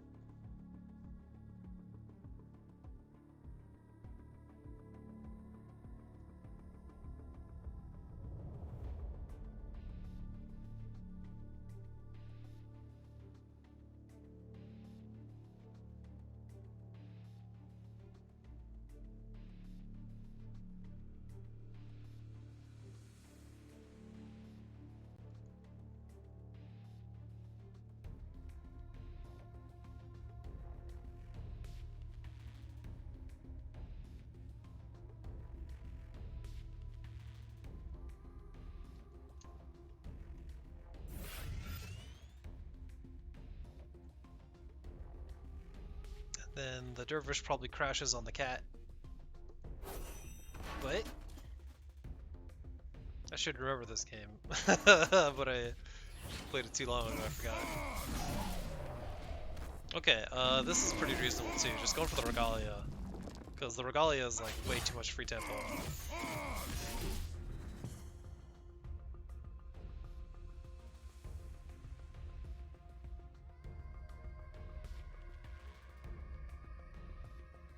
So my options here are Holy Ammo and Trinity Oath, and Trinity Oath might leave me burning a card. And holy ammo was just 4 damage. I could also just get a 2-4 no text. That doesn't seem great. It could potentially power up the lion.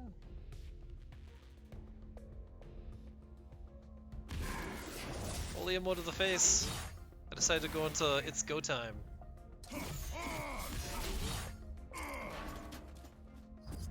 Eight. These tempests start looking really good when my opponent's health is low. All 3 pieces of the combo now. Playing everything but it though.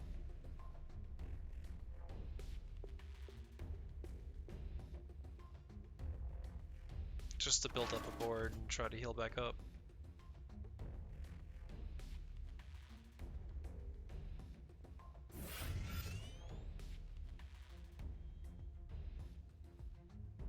Ooh, he's got an Aegis Golem.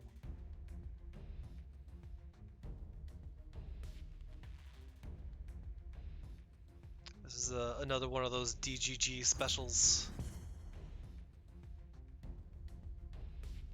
So I'm seeing a turn here for me where I could Sentinel the Herald, slash the Herald, and then Roar the Cat. I didn't do that. Probably because Tempest is probably good enough.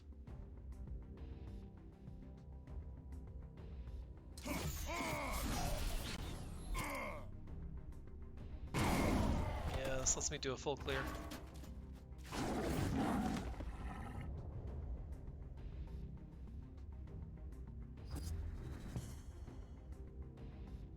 Aegis Goal is incredible when you can force it to do a diagonal provoke. That combo would have been hella spicy, but Colexiel not drawing it. Might as well Razor Crag. Show me your cool 10-10. Because I actually don't have a way to deal with that. So 2 steps straight down and then drop the gigantic thing between us seems best.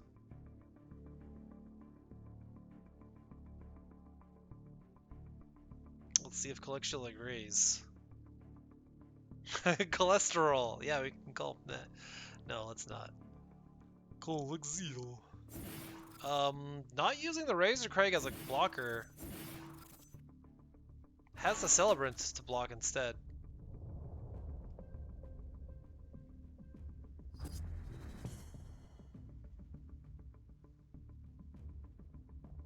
The corner placement kind of telegraphs that there's flying.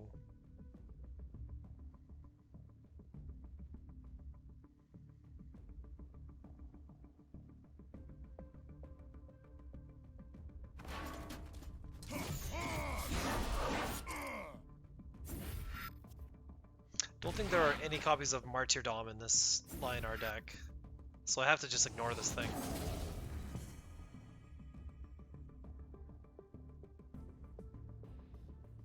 Well, I can fly in for a huge bonk now. It's probably actually gotta clear one of these minions. Maybe the provoke one, and then take a step back diagonally down, and then summon the Golem of Aegis. Wind Dervish also makes things a lot less complicated. There's Blood of Arid. Leftover mana enough to get this Razor Crag in.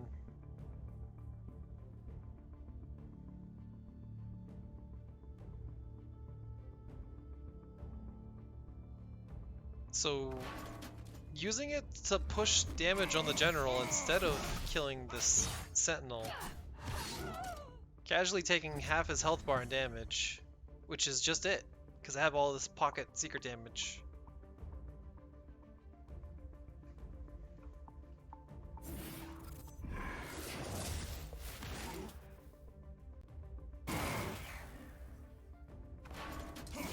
So there might have been another window where he could have gotten the biggie out.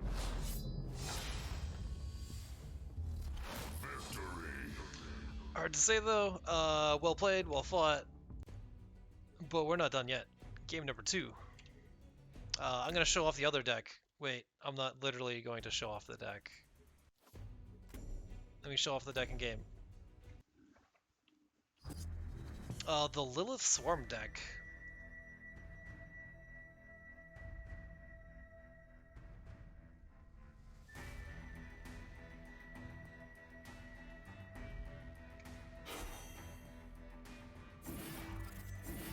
Six. It's got one copy of this. If you ever start with this as player one, I recommend dropping this guy in front of you after 2 steps forward, because that way this thing doesn't eat one of the mana tiles. Unless you've got a 1 mana spell, I actually would have been fine with eating the mana tile.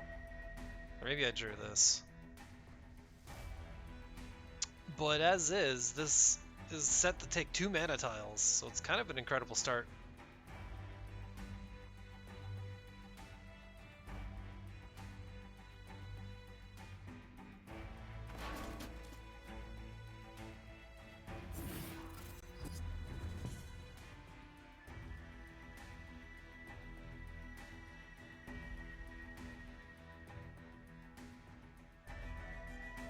Wild Tar is one hell of a counter to Swarm though, because I want to be attacking a lot of times with a bunch of little things. And it has Frenzy to just kill everything at once, so I'm trying to figure out where I want Wraithlings to be. Because if I do the usual thing of make a J inverted and take 2 mana tiles, then the Tar here just one-shots all of it. So the best placement is kind of diagonally away from it. At least in a spot where it can't hit 2 things. It might be best here to backline everything. I've got access to 5 mana if I take middle and bottom. Which I should just do. Wait, I'm not doing that. Oh, I'm too afraid of this pig. I'm just gonna give him the middle tile. It may have been better to just take it, to eat it myself. Okay, well, Wraithlings get it. Right, yeah, the diagonally approaching the Wild Tar.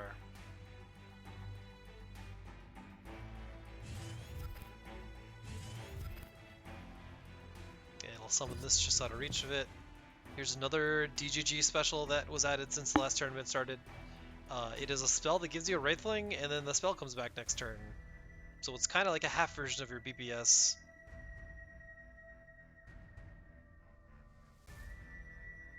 And I've got Furiosa in the back, so now I want to keep my Wraithlings alive if possible, because they're getting big soon. Especially when I can double up.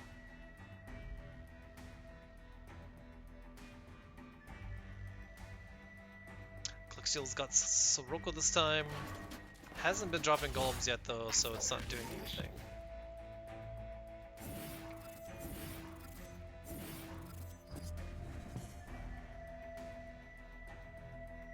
And can definitely now fight Swarm with Swarm, having 2 Siroccos in hand.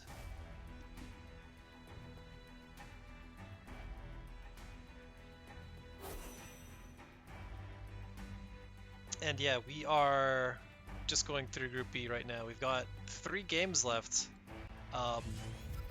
After this one, we've got Mushymango versus me. And then we'll be done, and I'll take a break to calculate what the bracket looks like, and then I think I can show that off real quick. Because there's a funny thing with the bracket, because we have 9 players, and the tournament builder wasn't really happy with that, so it did a kind of maneuver. We could talk about that later, but we got Wraithlings in the meanwhile that have chewed up a nice target by this lovely demonic lure just to pull it in. And I've got the 2 Furiosas in the back. In retrospect, I should have had them spread apart from each other, because now a Blood of Air can hit one and crash into the other.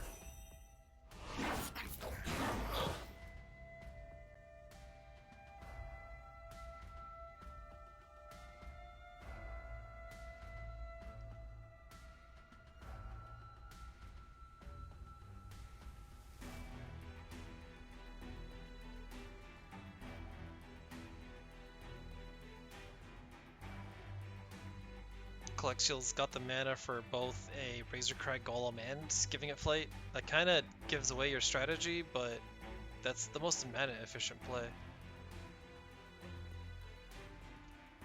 But Blood of Air crashing into this.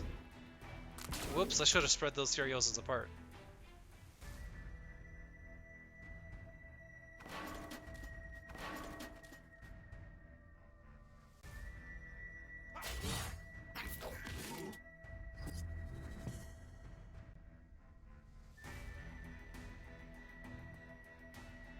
Okay, so I've got the Blood-Tide Priestess and making a single Wraithling as an option. Blood-Tide Priestess is... it's always been the MVP in this kind of style. Sometimes you can make walls that are like a hard removal check, and if they can't deal with the Priestess or the wall, then it's just game over. Blood of Air will definitely deal with it, but Colexiel doesn't have that right now.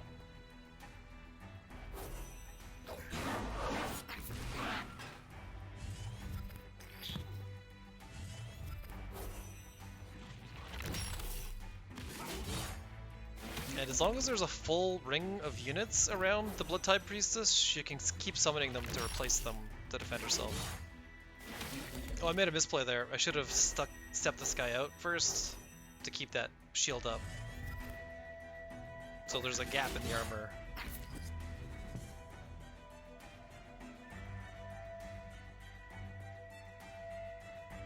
It's pretty good though, because it can actually block out flying creatures when you just have so many things in front of it.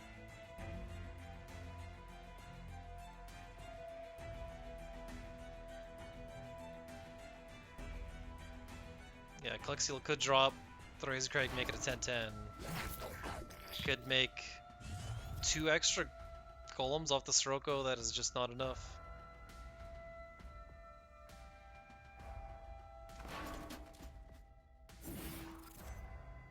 Razor Crag it is. Healing up and buffing up.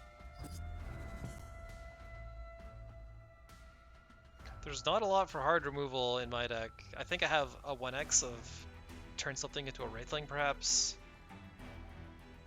And a lot of whips to move things around. Which combos pretty well with Grasp of Agony here.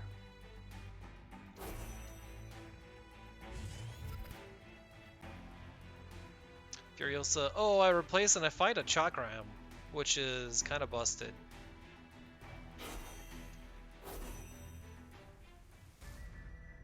So I can tap the Furiosa buff and then just go in. Everything hits like a truck.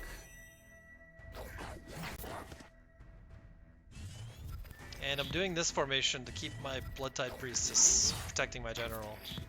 This is like castling your king, the Abyssian style. Oh, there's just no out for Colexiel. And that's how I won 2-0 over Colexiel's Cool Vitruvian package. Last up, let's look at the deck lists one last time to get a refresher, because we've got myself versus Mushymango to close out the stream. So it could be any of these 4 decks. I've got some ability to pierce through artifacts with Lilith just having a lot of little things that will hit, and Archeon having a lot of spells that can get through. And maybe stuff like the Lion hitting twice will come in play. Yeah, let's go into final series of the game. It is of the game of the day. Mushymango versus Trozz, game number 1. Looks something like this. I have a handful of unplayable stuff. Mushymango has the Astral Crusader and some cool tech. Oh, this Desert Scout did a wicked maneuver that other game.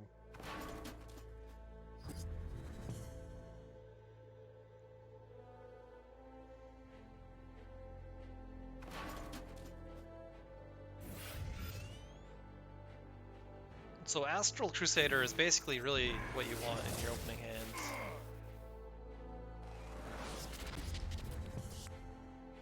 Once it gets replaced, it'll be a 4-mana 9/8, but I don't know why it wasn't replaced right then. Desert Scout down. Okay, now it gets replaced.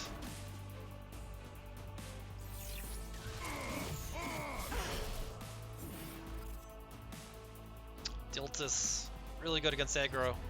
I'm trying to be aggro, but I can deal with some tech with the Slight Bender.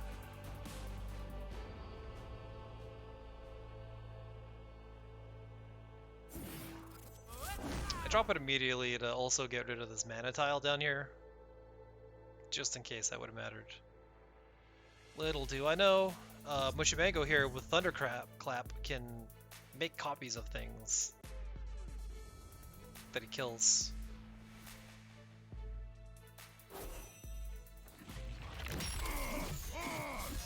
Dio coming in for 5. I needed those hit points. And then it just heals back up.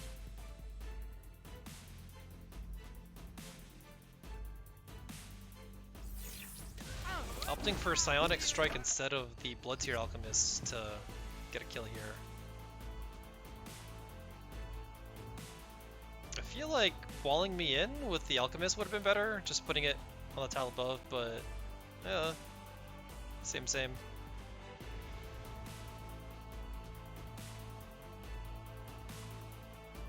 I do have an option of 6 mana to play now.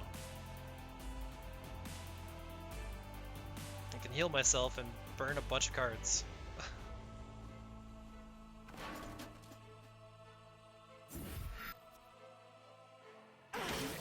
Now for the cat in the point blank ammo. Deals with the nasty Diltis. But here's Thunderclap.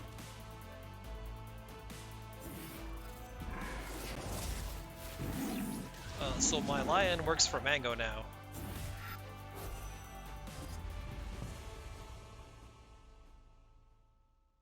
And it was summoned in the same spot. I guess that's how it do it. It says nearby. Because that spawn point definitely blocked the healing mystic from getting a hit. I gotta fade. This Thunderclap is way too much to deal with right now. I need more things like this Alchemist.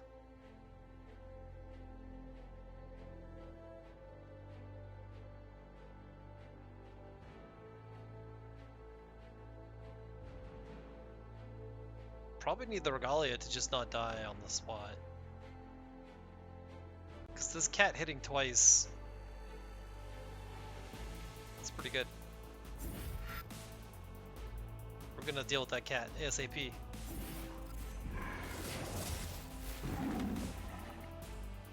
As much as I would have loved to use the Alchemist to ping through these artifacts, I had to do that.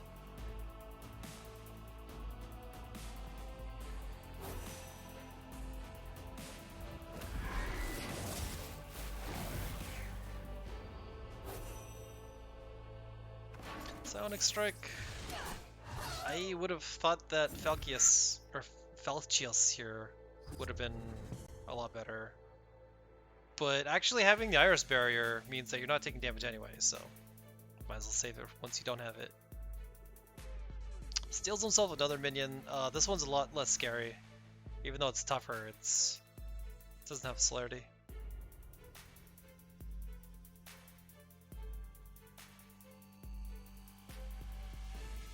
Regalia. Gloria, take that. And then a knight in the back to stop it from being stolen.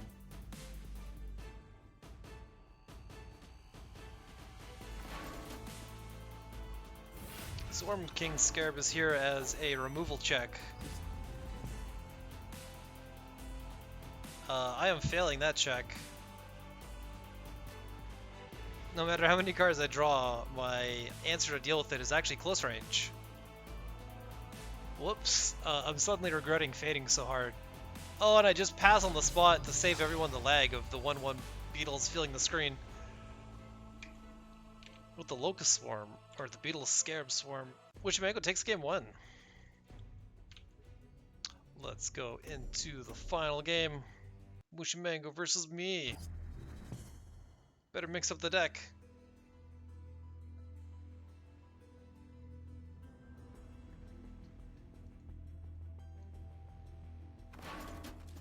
Turn 1 pet, and if you get a turn 1 pet, you put it in the center so it might steal the enemy's mana spring.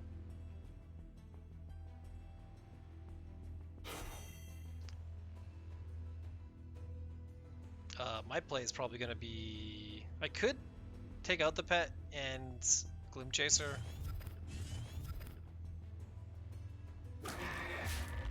That might be a waste of a lure. Could a pet really be that much of a threat? I don't know.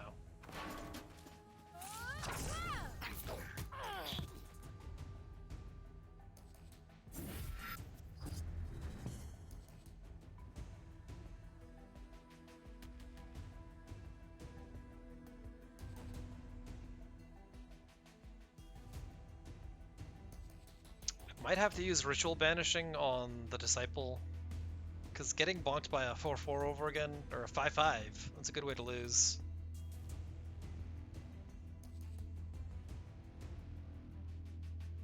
It's gonna eat my turn, and my Wraithling. So instead go for the Bloodbound Mentor.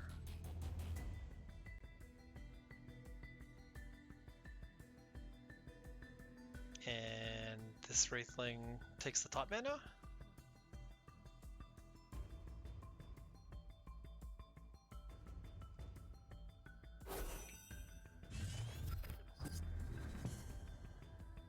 Okay, it blocks the top mana.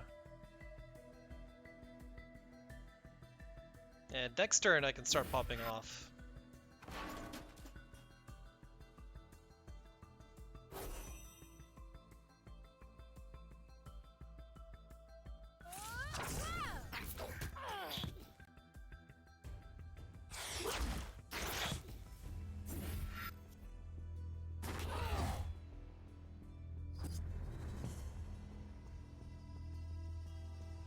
This might be too little too late though. Because I could do a double BBS.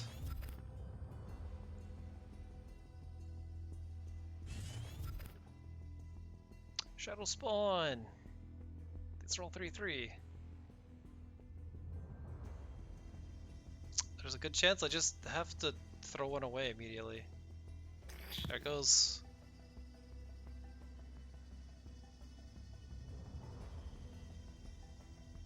Well, it was better than the alternative, because Mushymango definitely had more stun to back it up.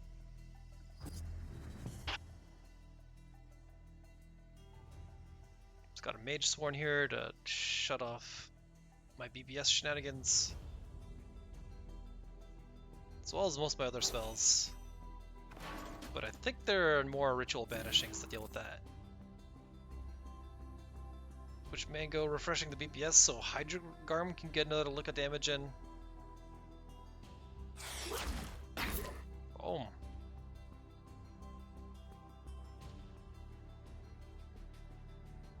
Even has a second Hydrogarm, was 1 mana off from getting both of them out. It's basically a stud lock. There's no escape. Both got our 1 EMP in hand.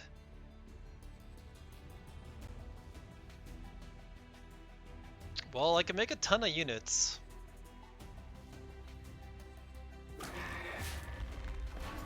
And I can deal with this.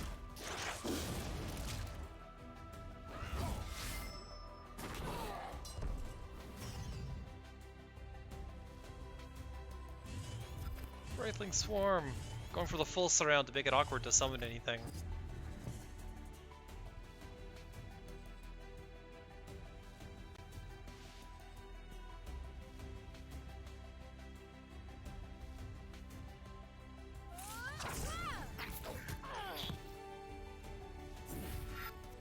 But with the Hydrogarm here,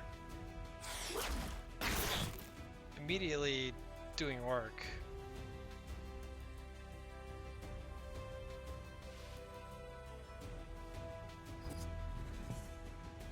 And I have 2 1-mana spells in my bar. That doesn't bode well. I can at least draw a card off of this, and then I get an unplayable one. Unplayable-ish? It was better than what I replaced into, at least.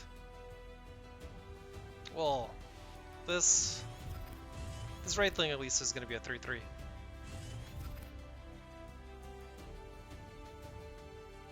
Scaling up my power. Gotta deal with this Hydrogarm though.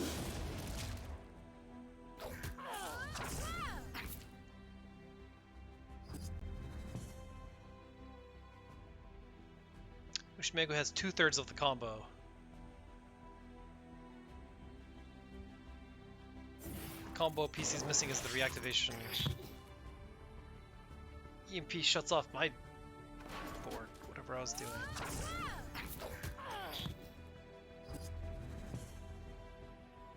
I could make even more, and if I ever draw a Chakram, then the game is just mine. Like, on the spot.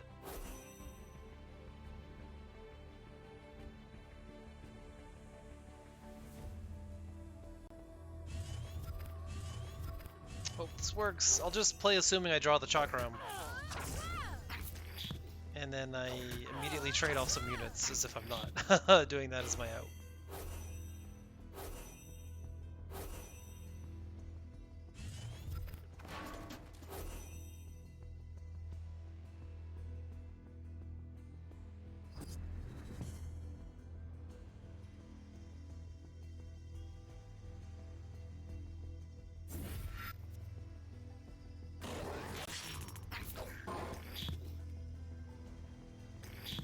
Here it is. Winterblade. Resonant Scythe. Ice Shatter Gauntlet. Doesn't have the mana to cast it all. Not this turn. But a funny thing happens when you do have the whole combo together. Because you attack an enemy with this and it gets stunned instantly. And then it gets destroyed instantly because of this. And then you reactivate because of this. So I'm going to actually want to not have a Swarm out in his face. Although it's my 9 mana turn. Got the Demonic Lure and the Cryptographer. So I can take the EMP, set it to Narnia.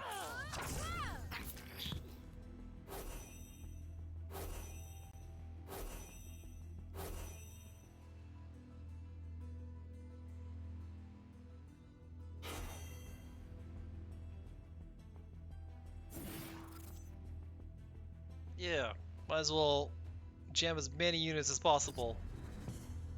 It's the deck's shtick. Although it definitely ran out. Check out this combo! Boom, boom, boom! 1, 2, 3! All pieces assembled. I'll just take out that unit. And I'll just take out that unit. I'll take out that. So, because they can't counterattack, it's basically invincibility. You can see the red squares disappearing around the map as he's queuing up my units to die.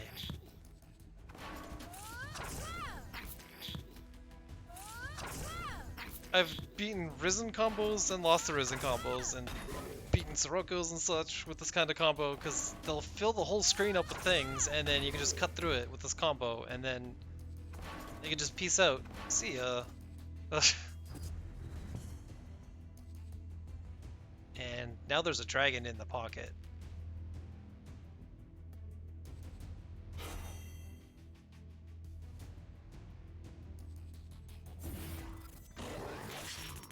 Well, here's the counter to the shenanigans, but I misplaced it. I actually needed this EMP to be 1 tile higher, because now it just trades with this damaged EMP.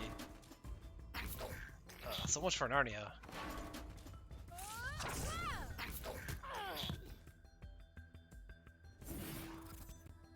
I've got 1 card in hand.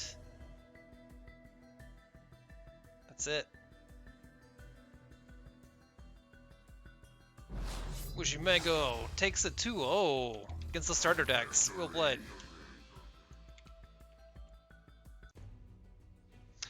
Alright. And as for the shakedown, now that we've got all the results down, I'll just read them off real quick. Agent Cypher got a 2-0 over Kenny, a 2 over Kopiuyt, went 1-1 with the face. Kenny went 0-2 to Kopiuyt, but went 2-0 to the face. And Kopiuyt lost to the face 0-2. Colexiel Mushymango got 1-1. I beat Colexiel 2-0, but Mushymango beat me 2-0. GG's to all, and we will be back in a few minutes, actually, as it turns out, once we've got a bracket assembled. So stay tuned if you're curious as to that, and I'll be posting the results and such into the channel as well. It should take about 3 minutes, 4 minutes, 5 minutes. Let's hit the custom music. This is the music you get in the roguelike. That is definitely not the music you get in the roguelike.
Alright, we are back, but we are actually out.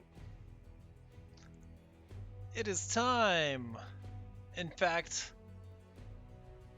just to mention what we're doing for the next round, as we had 9 people here, we had between 1 and 50% of the people go to the lower bracket, but it turns out it was 1%, as we were just over the threshold. So we have 8 people advancing to the upper bracket and 1 going to the bottom bracket, being Keelfus. So some funny stuff there. But I will go ahead and post the matchups in a bit. It ended up taking longer than expected, so instead of dragging on the stream and such, we are going to mercy kill it. Which is to say, boom, sayonara, or see ya later. We'll be back in about a week. In a day's time, I'll post the next matchups, and then we'll have a week before the next round. And we'll just keep the cycle going till the end of the time, I guess. Have a good day, evening, or night all. See you next time.